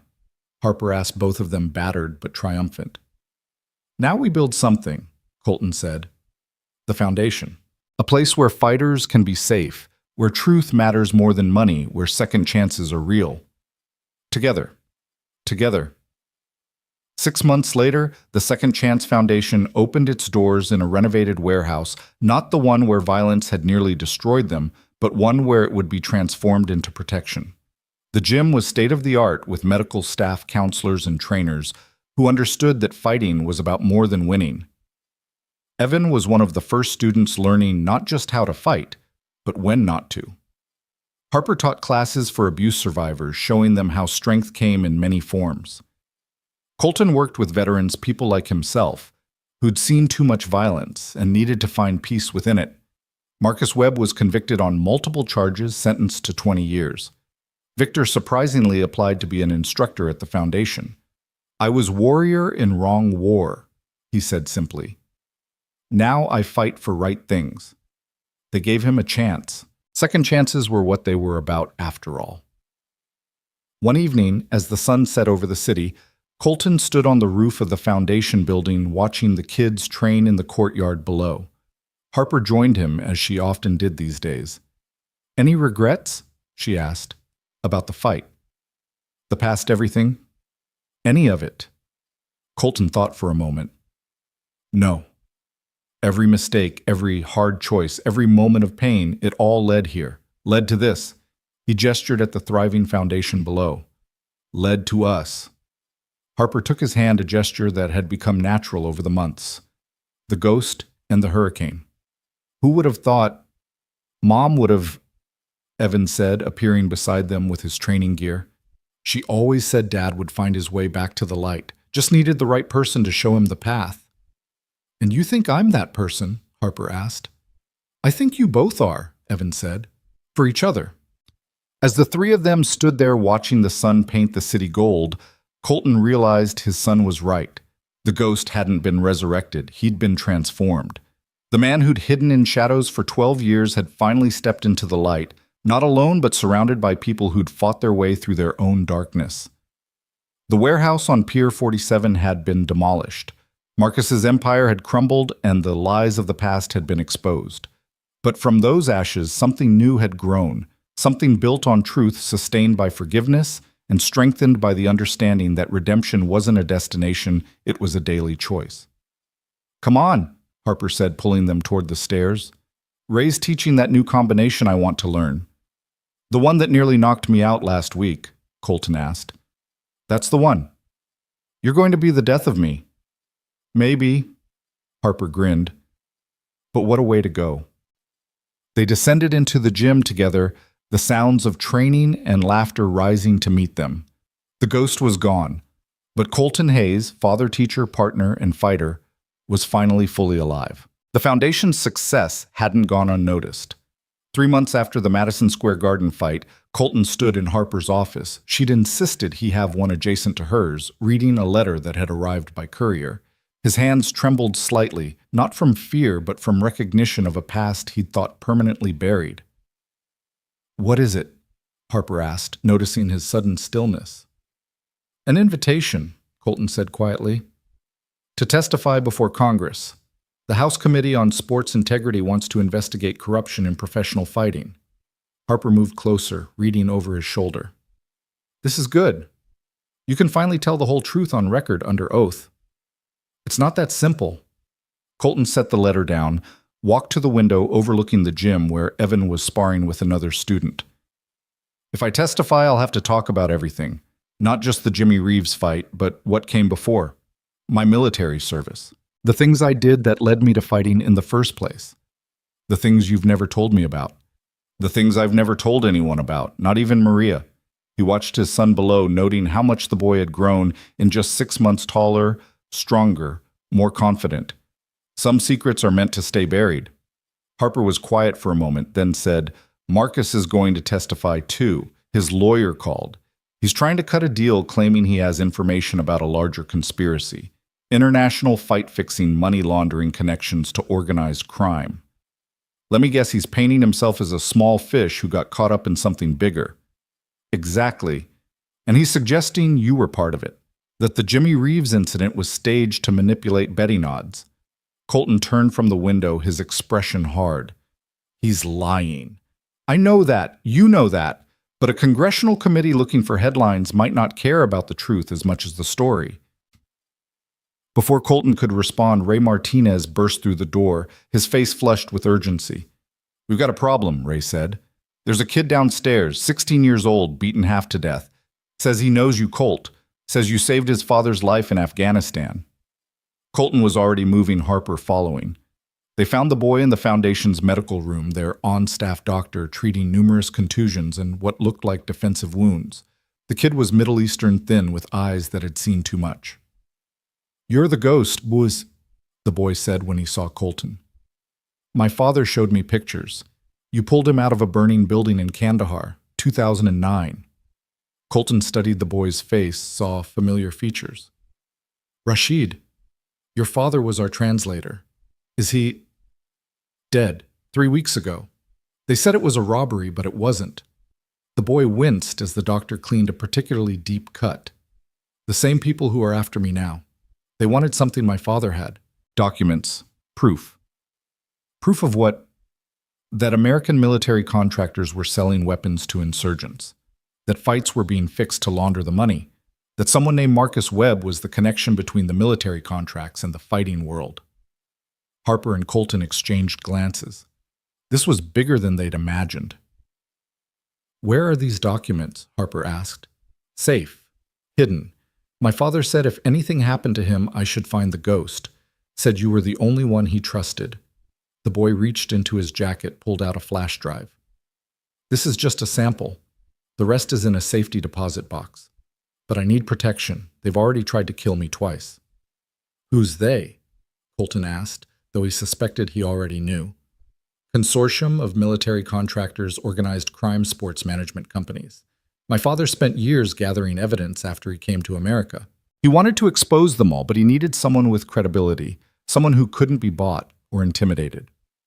Someone who'd already lost everything and had nothing left to lose," Colton said quietly. "No, the boy Amir."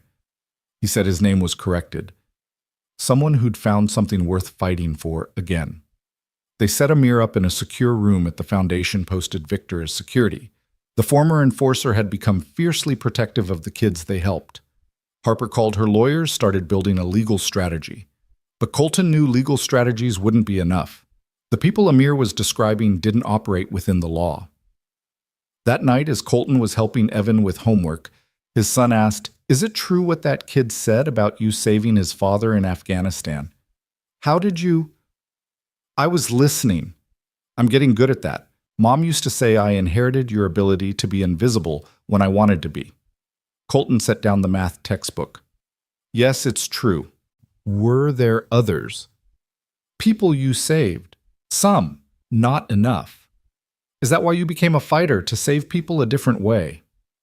The question was so perceptive, it took Colton's breath away. "Maybe. I never really thought about it like that. Mom did. She left journals. I've been reading them." Evan pulled out a worn notebook, his mother's handwriting visible on the pages. "She wrote about how you needed to fight because you needed to save people, but the only person you couldn't save was yourself." Colton took the journal with trembling hands, recognized Maria's writing immediately. He read the passage Evan had marked, "Colton carries ghosts." Not just the ghosts they call him in the ring, but real ghosts. People he couldn't save, choices he had to make, violence he had to commit in service of something greater. He fights because in the ring the violence has rules, has purpose, has honor. It's his way of making peace with the chaos he's seen. I pray that one day he finds actual peace, not just the temporary kind that comes between bells. "She understood you," Evan said simply. "Better than you understood yourself." "She always did." Colton handed back the journal. "Your mother was the smartest person I ever knew. Harper's smart too." "Yes, she is. She looks at you the way Mom used to, like she sees all of you, not just the parts you show the world." Before Colton could respond to that observation, his phone rang. Unknown number, but something made him answer. "Hello, Ghost." The voice was electronically distorted, impossible to identify. "You have something that belongs to us." "I have a lot of things. You'll need to be more specific." "The boy. Amir. He has property that was stolen from legitimate businesses." "You mean evidence of crimes that you'd rather keep hidden?" "Semantics. Here's what's going to happen. You're going to deliver the boy and all copies of his father's documents to us. In exchange, we'll ensure your congressional testimony goes smoothly. Marcus Webb will recant his accusations. Your son will receive a full scholarship to any university he chooses. And if I refuse, then the world learns about Operation Sandstorm, about the village, about the 15 civilians who died because Sergeant Colton Hayes made a judgment call." Colton's blood turned to ice. That mission was classified beyond classified. The fact that these people knew about it meant they had connections at the highest levels of government. "You have 48 hours, the voice continued. "We'll be in touch with delivery instructions." The line went dead. Colton stood there, phone in hand, feeling the past crashing over him like a tide. Evan was watching him with concern. "Dad, what's wrong?" "Nothing I can't handle." Colton lied. "Finish your homework. I need to talk to Harper." He found her in the gym working the heavy bag with the intensity that suggested she was working through her own demons. She'd changed since the fight, become harder and softer, simultaneously harder, toward those who threatened what they'd built, softer, toward those who needed help. "We need to talk," he said. She stopped punching, turned to him, saw something in his face. "What happened?" He told her about the call, about Operation Sandstorm, about the choice he was being forced to make. Harper listened without interrupting, then said, "Tell me about the village." "It was supposed to be a simple extraction, get our translator's family out before the Taliban found them. But we had bad intel. The village was already occupied. We had to make a choice, abort and let our allies die, or fight through and risk civilian casualties." "You fought through." "I made the call to fight through. 15 civilians died in the crossfire. Women, children. The official report blamed the Taliban, said they used human shields. But I gave the order. I live with those faces every day." Harper was quiet for a moment, then moved closer, took his face in her hands. "You made an impossible choice in an impossible situation. That's not the same as murder. Tell that to the families of those 15 people. You saved Rashid's family. Amir's father. How many others that night? 43. 43 lives saved, 15 lost. That's arithmetic no one should have to do, but you did it. And now these people want to use it against you. If it comes out, it won't just destroy me. It'll destroy the foundation, everything we've built. Everyone associated with us will be tainted. Then we don't let it come out. Harper's eyes were fierce. We fight, not in a ring with rules, but the way they're fighting. Dirty. Harper. No, listen to me. I've spent my entire corporate career dealing with people like this. They think they're untouchable because they have money and connections and secrets. But everyone has vulnerabilities. Everyone has something they don't want exposed. She pulled out her phone and started making calls. Within an hour, her office was filled with people lawyers, private investigators, a cybersecurity expert who looked like he was still in college, but who Harper assured was the best in the business. Here's what we know. Harper addressed the room like a general preparing for war. Someone is trying to blackmail Colton into surrendering evidence of military contractor corruption. They have classified information they shouldn't have. That means someone in the government is feeding them intel. I can trace the call, the cybersecurity expert said. If they contact him again, I can track them. They'll use burner phones, anonymous servers, one of the investigators said. Doesn't matter. Everyone makes mistakes, leaves digital footprints. The kid was already typing on his laptop. I just need one mistake. What about protection for Amir? Colton asked. Already arranged, Harper said. I've hired a private security firm. Former Special Forces people Ray vouched for. They're setting up a perimeter now. And the documents? We make copies, lots of copies. Send them to journalists, law enforcement agencies, congressional offices. Make it impossible to suppress. If we do that, they'll release the information about Operation Sandstorm. Harper looked at him steadily. Then we get ahead of it. You tell your story first. Control the narrative. I can't. You can. You've been carrying this alone for too long. It's time to let others help carry it. The next morning, Colton woke to find Evan already up dressed in his training gear. Early session, Colton asked. No, I'm coming with you. Coming where? To the congressional hearing. Mom always said we face things as a family. We're family, right? Evan, this could get ugly. The things they might say about me. I don't care what they say. I care about the truth. And the truth is my dad is a hero even if he doesn't see it himself. 2 days later, they sat in a congressional hearing room that felt more like a coliseum. Cameras lined the walls, reporters packed the gallery, and the committee members sat elevated above everyone else like judges at a trial. Marcus was there in an orange jumpsuit and shackles flanked by federal marshals. He caught Colton's eye, smirked. He still thought he had cards to play. Committee Chairman Harrison, a senator with presidential ambitions and a hunger for headlines, called the hearing to order. We're here today to investigate corruption in professional fighting, specifically the incident 12 years ago involving Mr. Colton Hayes and Mr. Jimmy Reeves, as well as broader allegations of fight fixing and money laundering. He looked directly at Colton. Mr. Hayes, you've been called the Ghost, a fighter who disappeared after allegedly causing permanent injury to another fighter. Today we want the truth, the whole truth. Colton leaned into the microphone. The truth, Senator, is more complex than what fits in a headline. Then enlighten us. Colton began to speak, telling the story not just of that night 12 years ago, but of everything that led to it. His military service, the impossible choices, the transition to fighting as a way to find peace. He talked about Maria, about raising Evan alone, about choosing to become invisible to protect his son from his past. When he got to the night of the Jimmy Reeves fight, he didn't hold back.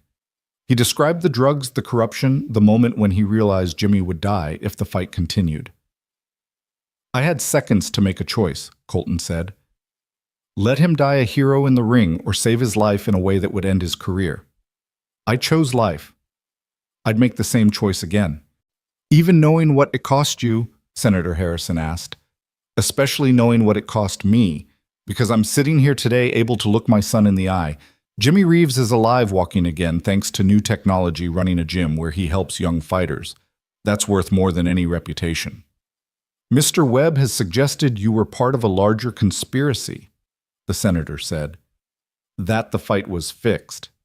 Mr. Webb is trying to save himself by destroying others. It's what he's always done. Marcus stood up suddenly, despite his lawyer's attempts to stop him. Tell them about Operation Sandstorm Ghost. Tell them about the village. The room erupted in confusion. Senator Harrison banged his gavel for order. What's Operation Sandstorm? The senator demanded.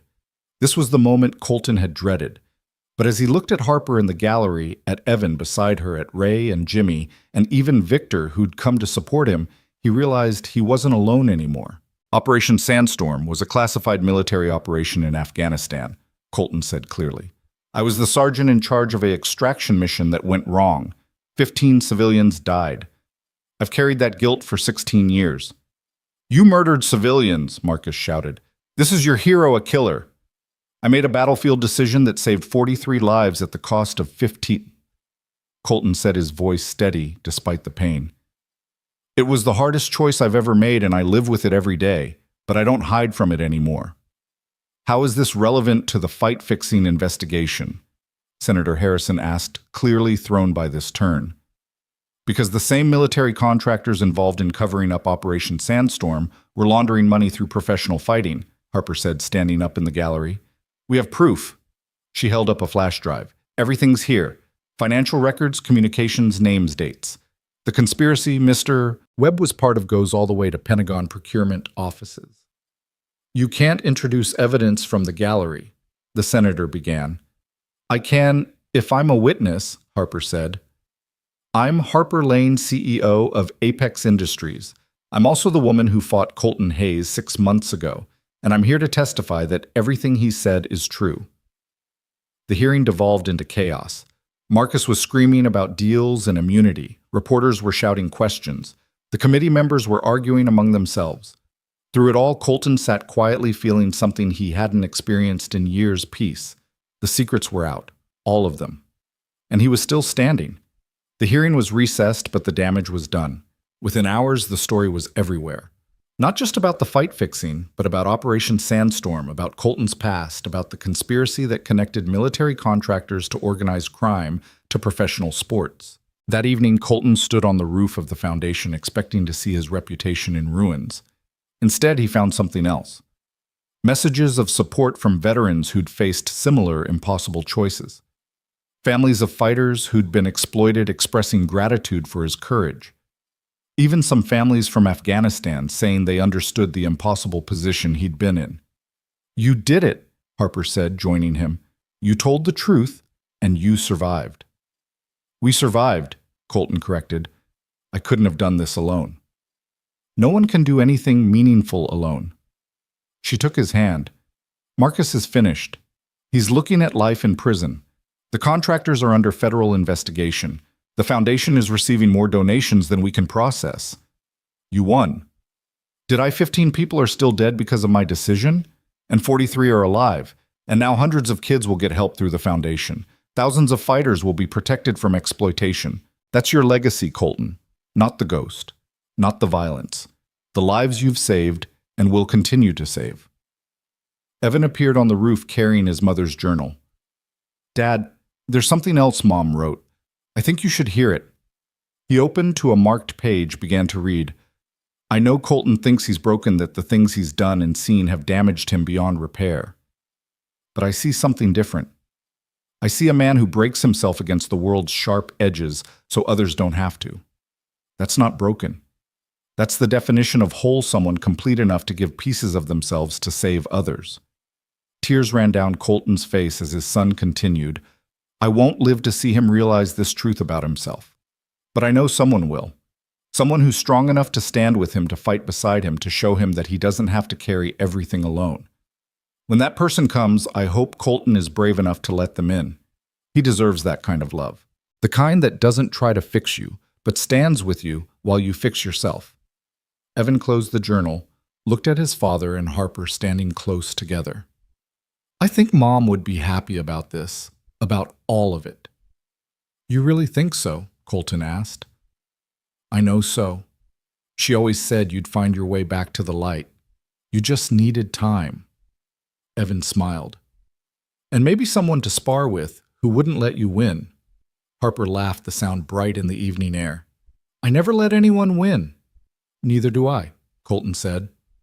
Not anymore. A week later, the foundation hosted its first major tournament. Not professional fights for money, but amateur bouts for young fighters who wanted to test themselves in a safe, monitored environment. No gambling, no fixed matches, no exploitation, just pure sport. Colton watched from ringside as Evan competed in his first official match.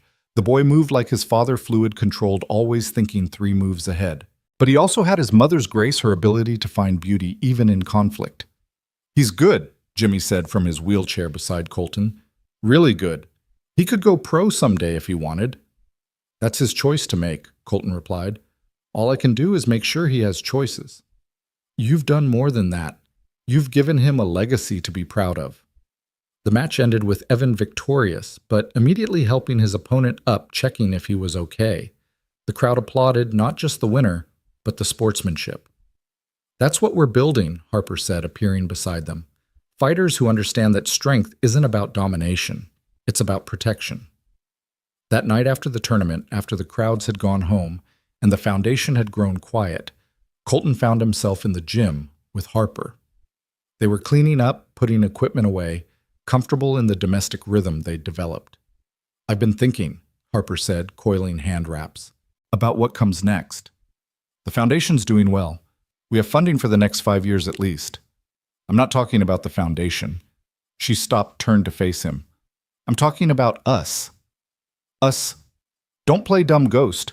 We've been dancing around this for months. I see how you look at me. You see how I look at you. Even your 13-year-old son sees it. Harper. I know you love Maria. I know you think you don't deserve to be happy again, but she's gone, Colton, and she wrote in her journal that she wanted you to find someone. She wanted you to be happy. It's not that simple. Why not? Because I'm dangerous. My past. Your past is what makes you who you are. And who you are is the man I've fallen in love with. The words hung in the air between them. I love your strength and your gentleness. I love how you protect everyone but yourself. I love how you teach and how you learn. I love how you've taken every terrible thing that's happened to you and transformed it into something that helps others. Colton stood frozen, unable to speak. Say something, Harper whispered. I don't know how to do this, he admitted. It's been so long since I let anyone in. Then we'll figure it out together. Like we figured out the foundation. Like we figured out how to fight each other without destroying each other. Like we figure out everything together. She moved closer, close enough that he could feel her warmth, smell the faint scent of the gym mixed with her perfume. I'm scared, he admitted. So am I. But isn't that what courage is? Being scared and moving forward anyway. You're quoting my own lessons back to me. I'm a good student. He kissed her, then soft and careful at first, then deeper as years of loneliness and isolation melted away. When they finally pulled apart, both were breathless. So what now? Colton asked. Now we stop hiding, Harper said. Both of us. We stop pretending we're alone in this fight. Evan already told me I should ask you out. His exact words were, my dad's clueless about everything except fighting, so you'll have to make the first move. Colton laughed. Really laughed for the first time in years. That sounds like him. He also said his mom would approve. That she'd want you to be happy. She would, Colton agreed. She always saw the best in people, even when they couldn't see it in themselves. Then let's honor that. Let's be our best selves, not for her, but for us, for Evan, for all the kids we're helping, for the future we're building. As they stood there in the empty gym, surrounded by the equipment of their trade, the tools of violence transformed into instruments of growth. Colton realized that the ghost truly was dead. Not destroyed, but transformed into something better. Colton Hayes, father, teacher, partner, and yes, fighter, had finally found what he'd been searching for without knowing it. Not redemption that had come through truth, not forgiveness that had come through understanding, but connection. The kind that doesn't break under pressure but gets stronger. The kind that takes 2 fighters and makes them a team. There's something else, Harper said. The Congressional Committee wants us to testify again.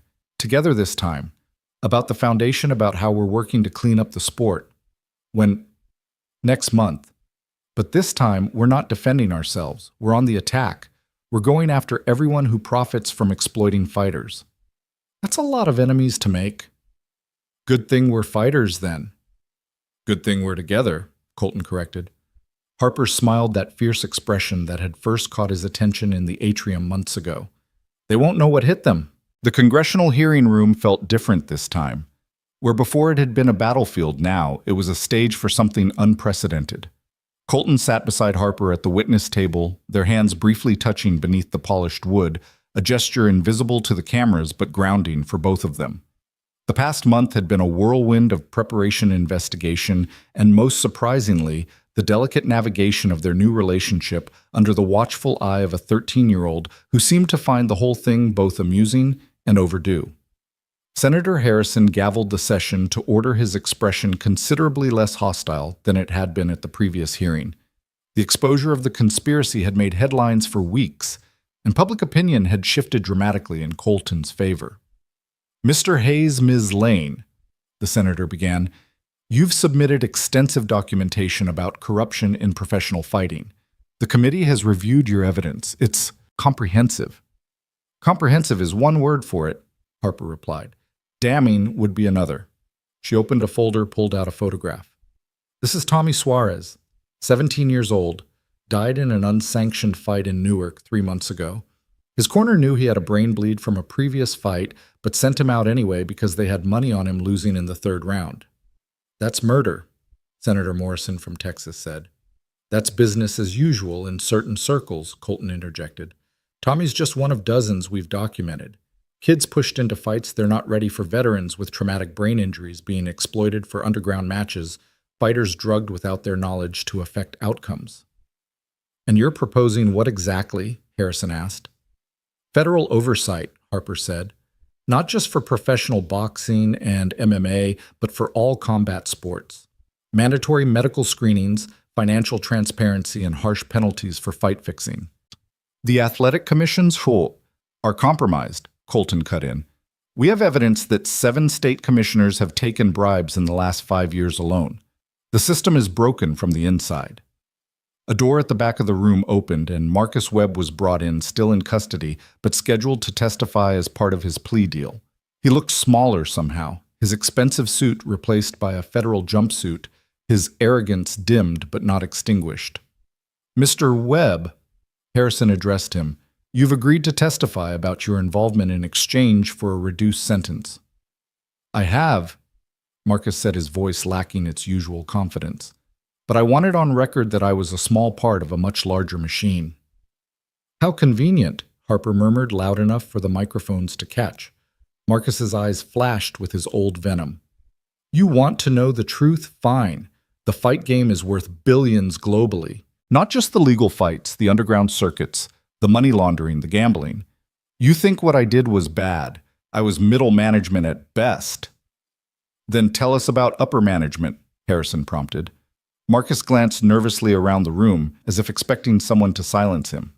"There's a syndicate. They call themselves the Circuit. Former military intelligence operatives, billionaire investors. They own fighters like livestock trade, then breed them, dispose of them when they're no longer profitable." "That's quite an accusation," Senator Morrison said. "Do you have proof?"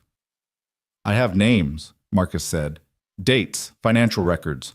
But if I give them to you, I'm a dead man." "You're already a dead man walking," Colton said quietly. "The only question is whether your death means something." The room fell silent. Marcus stared at Colton, something shifting in his expression. "You really believe in this redemption nonsense, don't you?" Marcus asked. "This idea that people can change, start over, be better." "I have to," Colton replied. "Otherwise, what was it all for?" Marcus was quiet for a long moment, then pulled out a piece of paper he'd hidden in his jumpsuit.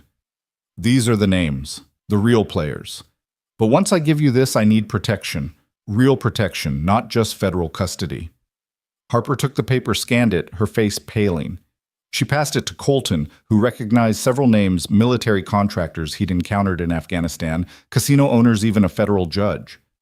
"This is going to start a war," Harper said. "Then we'd better be ready to fight," Colton replied.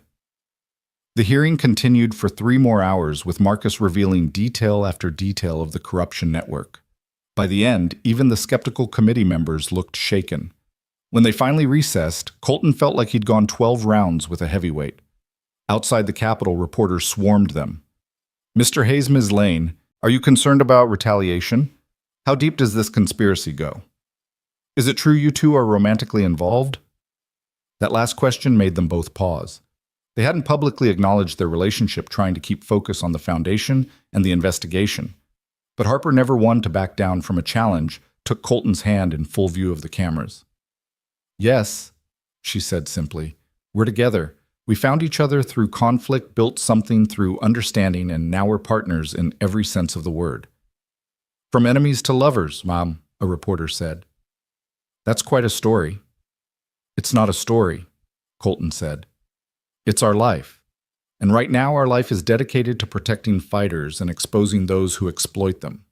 They pushed through the crowd to a waiting car where Evan sat in the back seat, having watched the hearing on his phone. "You guys killed it," he said. Marcus looked like he was about to wet himself. "Language," Colton said automatically. "That's not even a bad word." "It's the intent that matters," Harper said, but she was smiling. "Though you're not wrong about Marcus." As they drove back to New York, Colton's phone rang. The number was unknown, but something about it felt familiar. "Yeah, Sergeant Hayes." The voice was older, gravelly, but Colton recognized it immediately. General Morrison, his former commanding officer. "General? It's been a long time." "Too long. I watched your testimony. Both of them. You did good, son." "I told the truth. That's what I mean. The truth about Sandstorm, about all of it. That took courage. Or stupidity. Same thing sometimes. Listen, Colton, the names Marcus gave up, some of them are connected to people I've been investigating for years. Military contractors who've been selling weapons to both sides of conflicts using fight circuits to launder the money. How can I help? You already are. That foundation of yours is becoming a safe harbor for fighters who want out of the circuit. Keep doing what you're doing. Build it bigger. Make it a beacon. That's the plan. Good. And Colton, I'm proud of you. You found a way to serve without the uniform. That's rare." After the general hung up, Colton sat in thoughtful silence. Harper squeezed his hand. "Heavy news. Maybe. Or maybe an opportunity. The general wants the foundation to expand, become a national network." "We could do that," Harper said, already thinking strategically. "Franchise the model. Chicago, Los Angeles, Miami, places where the circuit is strongest. That would put a target on our backs. There's already a target on our backs. Might as well make it worth their while." That night they had dinner at Colton's apartment, a family meal that had become routine over the past month. Harper had gradually started spending more time there, her presence filling spaces that had been empty since Maria's death. She helped Evan with his homework while Colton cooked the domestic scene, so normal it sometimes made him forget the violence that had brought them together. "I have news," Evan announced as they ate. "I got accepted to the advanced program at school. Full scholarship." "That's amazing," Harper said, high-fiving him. "When did you find out?" "Today, while you guys were testifying. They said my essay about Dad was what convinced them." "You wrote about me?" Colton asked, surprised. "About us? Our family. How we're unconventional, but it works." Evan grinned. "I may have mentioned that my stepmom-to-be is a CEO and former UFC champion. That probably didn't hurt." "Stepmom-to-be." Harper raised an eyebrow, looking at Colton. "Is there something you haven't asked me yet?" Colton felt heat rise to his face. "Evan, we talked about not pressuring." "I'm not pressuring. I'm just stating facts. You two are basically married already, just without the paperwork." "Kid's got a point," Harper said, her eyes twinkling, "though usually there's a proposal involved." "Can we talk about this when there aren't 13-year-old ears listening?" Colton asked. "I'm almost 14, Evan protested. "And Mom always said you were terrible at romantic stuff. She said you proposed to her while fixing a leaky pipe." "That's not entirely accurate," Colton said weakly. "Was there a pipe involved?" Harper asked, amused. "There might have been." "And was it leaking?" "Everything was leaking in that apartment." They laughed, the sound filling the small space with warmth. Later, after Evan had gone to bed, Colton and Harper sat on the fire escape, looking out at the city lights. "He's not wrong, you know," Harper said. About us being basically married. I know. So why haven't you asked? Colton was quiet for a moment. Because I'm scared. Not of commitment, I'm already committed to you completely. But marriage, I had that with Maria.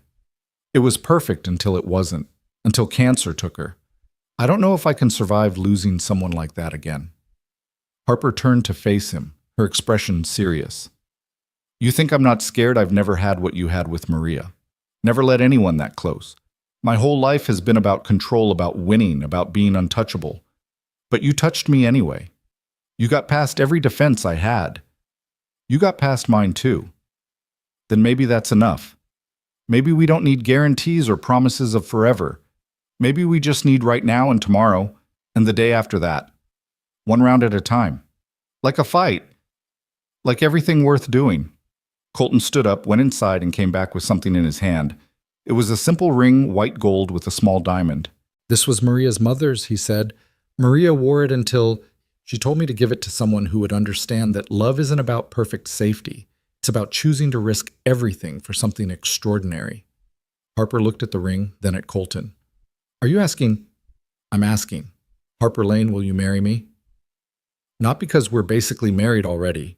Not because my son is already calling you stepmom, but because you're the only person I want in my corner for whatever fights are coming.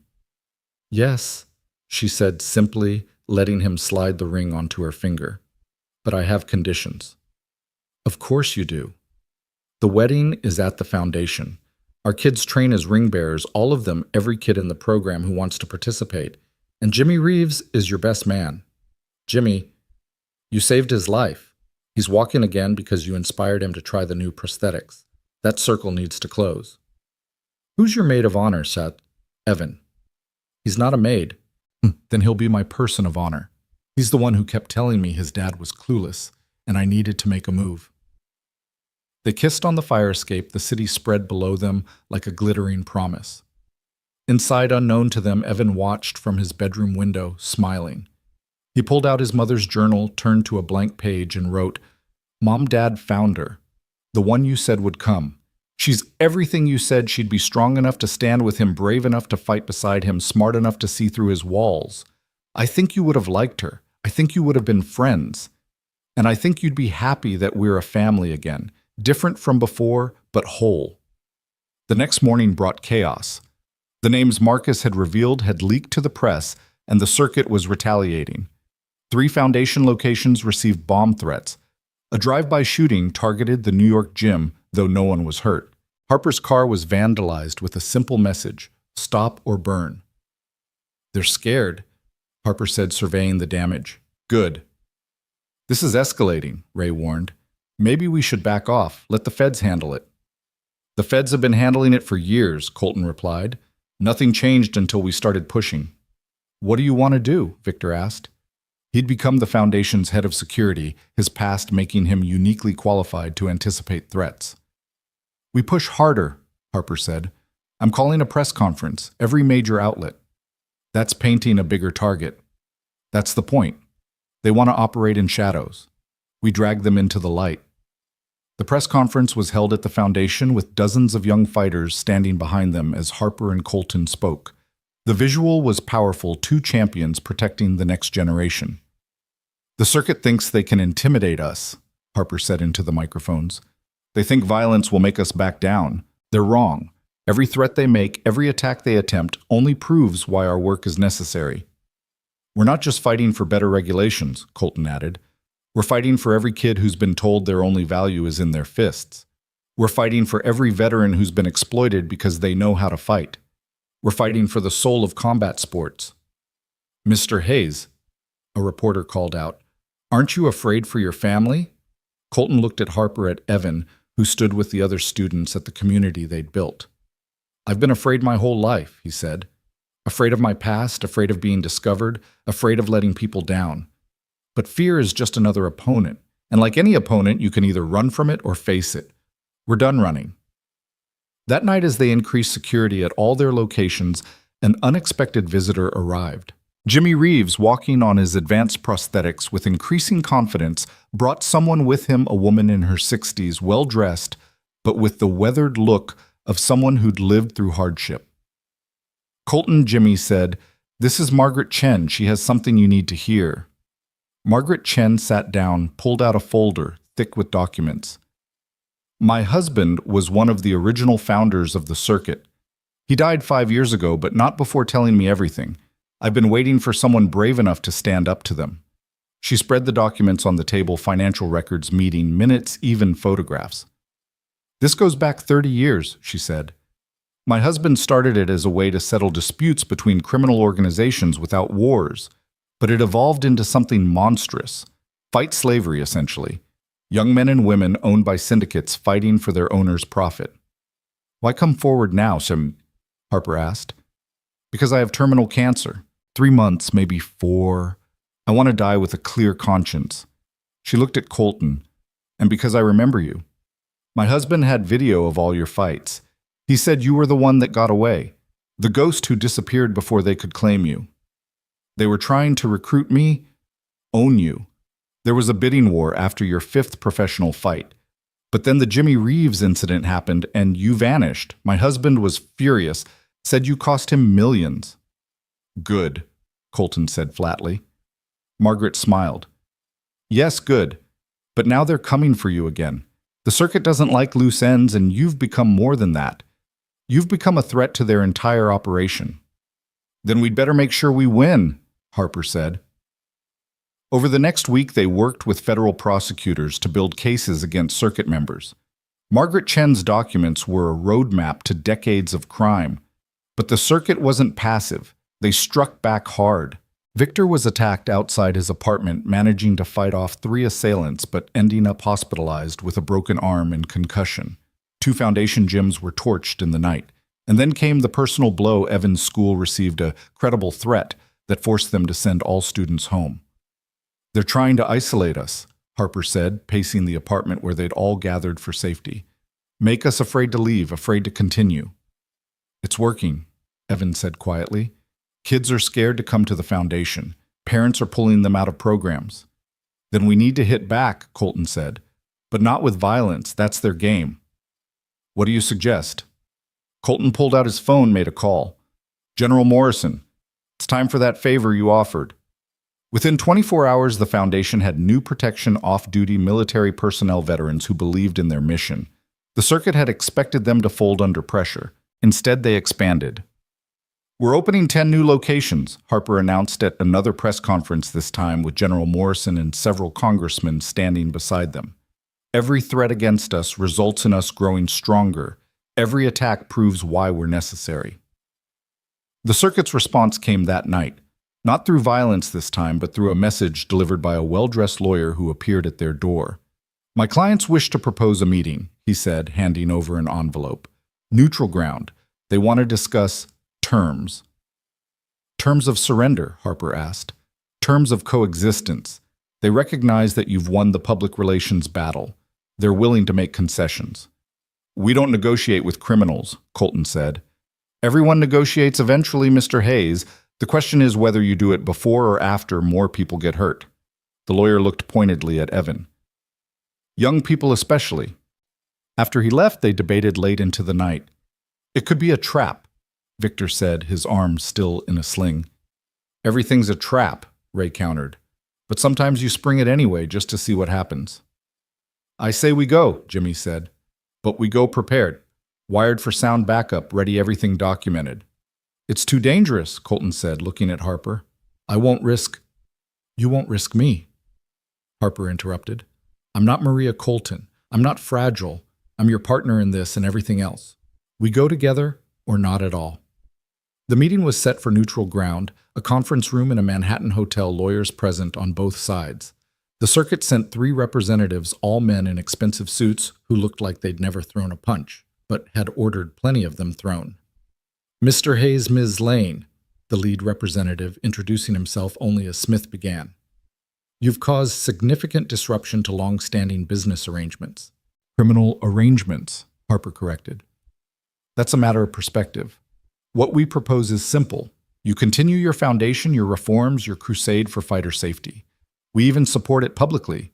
In exchange, you stop investigating historical matters. Let the past be the past." "And the fighters you own?" Colton asked. "We transitioned to legitimate management contracts over 5 years. Everyone goes legal above board. You get what you want, fighter protection. We get what we want, continued profit, albeit reduced." "What about the people you've killed?" Colton's voice was ice. "Tommy Suarez and dozens of others. Regrettable losses in a dangerous sport. But going forward with your oversight, such incidents would cease." Harper leaned forward. "You're asking us to let you walk away from murder. We're offering you victory without war. Take the win, Ms. Lane. It's more than most reformers ever achieve." They were silent for a moment. Then Colton stood up. "No. No deals, no compromise, no coexistence with murderers and slavers." He looked at each of them in turn. "You're done. Maybe not today, maybe not tomorrow, but soon. Every document Margaret Chen gave us is being copied and distributed. Every crime you've committed is being investigated. Every fighter you've exploited is being offered sanctuary." "You're making a mistake," Smith said, his veneer of civility cracking.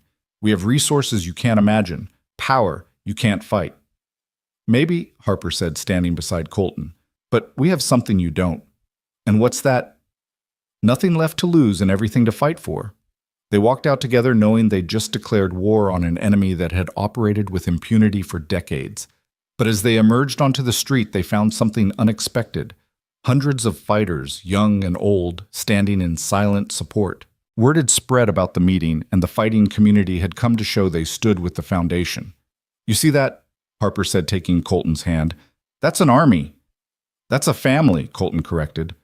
That night, as they prepared for whatever retaliation might come, Evan found them in the gym working the bags side by side. "I'm proud of you," he said simply. "Both of you. Mom would be too." "You think we did the right thing?" Colton asked. "Refusing their deal." "I think you did the only thing you could and still be who you are," Evan replied. "Heroes don't compromise with villains, they beat them." "This isn't a comic book, son. The villains here have real power." "So do you. You have each other. You have all of us." He gestured to the gym full of fighters training, preparing. "And you have the truth. Mom always said the truth was the strongest weapon if you're brave enough to use it." 3 days later, the circuit made their move. But it wasn't what anyone expected. Instead of violence, they used the legal system. Lawsuits were filed against the Foundation claiming defamation, interference with business, even assault from the warehouse incident. Harper's corporate position was challenged by shareholders who'd been influenced or bought. Colton found himself under investigation for his military service classified operations, suddenly under scrutiny. "They're trying to bury us in paper instead of bodies," Harper said, surrounded by legal documents. "It might work," their lawyer admitted. "These cases could take years to resolve, drain your resources, destroy your credibility." "Then we need to change the game," Colton said. He looked at Harper. "Remember what you said about controlling the narrative. What are you thinking? Something dramatic, something they won't expect, something that makes their lawsuits irrelevant." He pulled out his phone, made a call. "Sarah, it's Colton Hayes. That documentary you wanted to expand? How quickly can you get a crew here?" Within hours, Sarah Kim and her team were at the Foundation cameras rolling. But this wasn't just about Colton's story anymore. It was about the circuit, the corruption, the systematic exploitation of fighters spanning decades. "We're going live," Sarah said, "streaming everything as we film it. No editing, no chance for them to suppress it." Fighters began arriving one by one, telling their stories on camera. Men and women who'd been owned, traded, forced to fight injured or drugged. Parents of fighters who'd died in rigged matches. Officials who'd been threatened into compliance. The stream went viral within minutes. Millions watched as the truth poured out, unfiltered and undeniable. Harper used her corporate connections to ensure major media picked it up. General Morrison appeared on screen confirming the military connections to the circuit. But the most powerful moment came when Jimmy Reeves wheeled himself in front of the camera. He'd deliberately chosen the wheelchair over his prosthetics for this. 12 years ago, I nearly died in a boxing ring because my coach pumped me full of drugs and sent me out to be slaughtered for money he said clearly. The only reason I'm alive is because Colton Hayes chose to save my life in the only way he could, knowing it would destroy his career. He's been paying for my survival ever since. It's time that debt was cleared. The stream continued for 12 hours straight. By the end, the circuit's lawsuits were meaningless. Public opinion had turned into a tidal wave. Prosecutors who'd been hesitant now had political cover to act. Arrests began within days. Smith, the circuit's representative, was taken into custody at his country club. Others fled the country. Some facing life in prison began cooperating with authorities, revealing even deeper layers of corruption. A month later, Colton stood in the rebuilt gym watching Evan teaching a class of younger students. The boy had become an instructor, passing on not just techniques but philosophy, that strength meant protection, not domination. "He's good," Harper said, joining him. "Natural teacher like his father. Like his stepmother, too. You handled those corporate sharks trying to oust you like a champion. They never stood a chance. Hard to argue with a CEO whose company stock has risen 40% due to positive publicity from her reform efforts. So we won. This round, there'll be others. The circuit is broken, but there'll always be people trying to exploit fighters. The work doesn't end." "I'm okay with that," Colton said. "Fighting the good fight for the rest of my life with you. That sounds like victory to me." "Speaking of the rest of our lives," Harper said, "we should probably actually plan this wedding Evan's been telling everyone about." "Simple ceremony." Harper laughed. "Have you met me? I want the works. Every fighter we've helped, every kid in the program, everyone who stood with us. We're going to show the world what victory looks like. That could be hundreds of people. Thousands if I have my way." She kissed him. "We spent so long fighting each other, then fighting together. Now I want to celebrate together." The wedding took place 3 months later in the Foundation's main gym, transformed into something magical. Lights strung like stars, the ring converted into an altar, hundreds of chairs filled with fighters, families, supporters, and surprisingly, some former enemies who'd chosen redemption over resistance. Victor stood as one of Colton's groomsmen, his scarred face showing a rare smile. Ray Martinez officiated, having gotten ordained online specifically for this. Jimmy Reeves gave a best man speech that had everyone in tears talking about second chances and the courage to save someone even when it costs everything. But the moment that everyone remembered was when Evan stood to give his speech as Harper's person of honor. 3 years ago, my dad was invisible. He chose to be nobody to protect me from his past. Then Harper saw him. Really saw him and refused to let him hide. She fought him, challenged him, and finally stood beside him. My mom once wrote that Dad would find someone strong enough to stand with him while he fixed himself. She was right. Harper. Thank you for bringing my dad back to life. Dad, thank you for being brave enough to let her. And Mom, wherever you are, thank you for believing this day would come. As Colton and Harper exchanged vows in the ring where they'd first fought, surrounded by people they'd saved and who'd saved them in return, the transformation was complete. The ghost was gone, but what had emerged was something more powerful. A man who'd faced his past, a woman who'd found her match, and a family forged in conflict but sustained by love. "You may kiss the bride," Ray announced. They did, and the gym erupted in cheers that could be heard blocks away. As they walked back down the aisle, Harper whispered in Colton's ear, "Ready for the next fight." "With you," he replied. "Always." The reception was held in the courtyard they'd built behind the foundation under stars and strings of lights. Fighters sparred in exhibition matches, kids performed demonstrations, and stories were shared of lives changed by the Second Chance Foundation. As the evening wound down, Colton found himself on the roof, where so many important moments had happened. Harper joined him, still in her wedding dress, but having traded her heels for boxing boots. "No regrets?" she asked, echoing her question from months ago. "None. You? Just one. I wish we'd found each other sooner. We found each other when we were ready, when we could see past the fight to what really mattered. And what's that? Connection, purpose, love." He pulled her close. "The understanding that we're stronger together than apart." "The Ghost and the Hurricane," Harper mused. "Sounds like a bad superhero movie. Or a great love story. Our love story."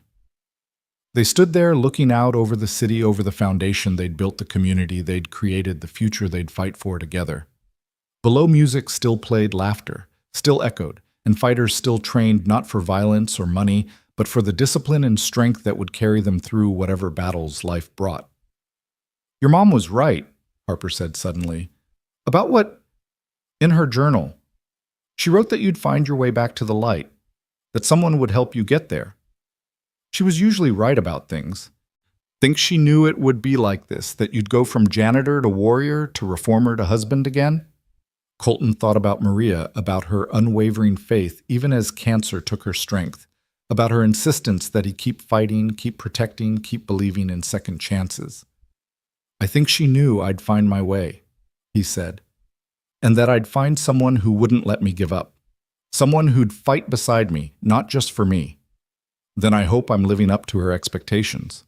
"You're exceeding them," Colton said. "We both are." As they headed back down to their wedding reception, to their son, to their community, to their future, Colton realized the truth of his words. They had exceeded every expectation, their own, others, even fates.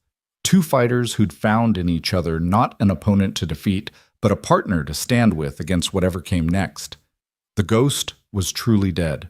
But Colton Hayes, husband, father, teacher, protector, and fighter for justice, was fully, brilliantly, defiantly alive.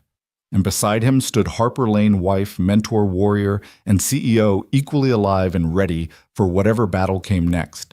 Together they descended back into the light and laughter, into the family they'd built from conflict and redemption, ready to face tomorrow's fights with today's hard-won peace. The foundation stood strong beneath them, a testament to the power of second chances, and the truth that sometimes the best partners are the ones who start as opponents because they know each other's strengths and weaknesses and choose to stand together anyway. The music played on, fighters danced where they once would have fought, and in the center of it all, a 13-year-old boy watched his father and new stepmother lead their community in celebration. Knowing that his mother's last wish had been fulfilled, his father had found his way back to the light, and he hadn't traveled alone.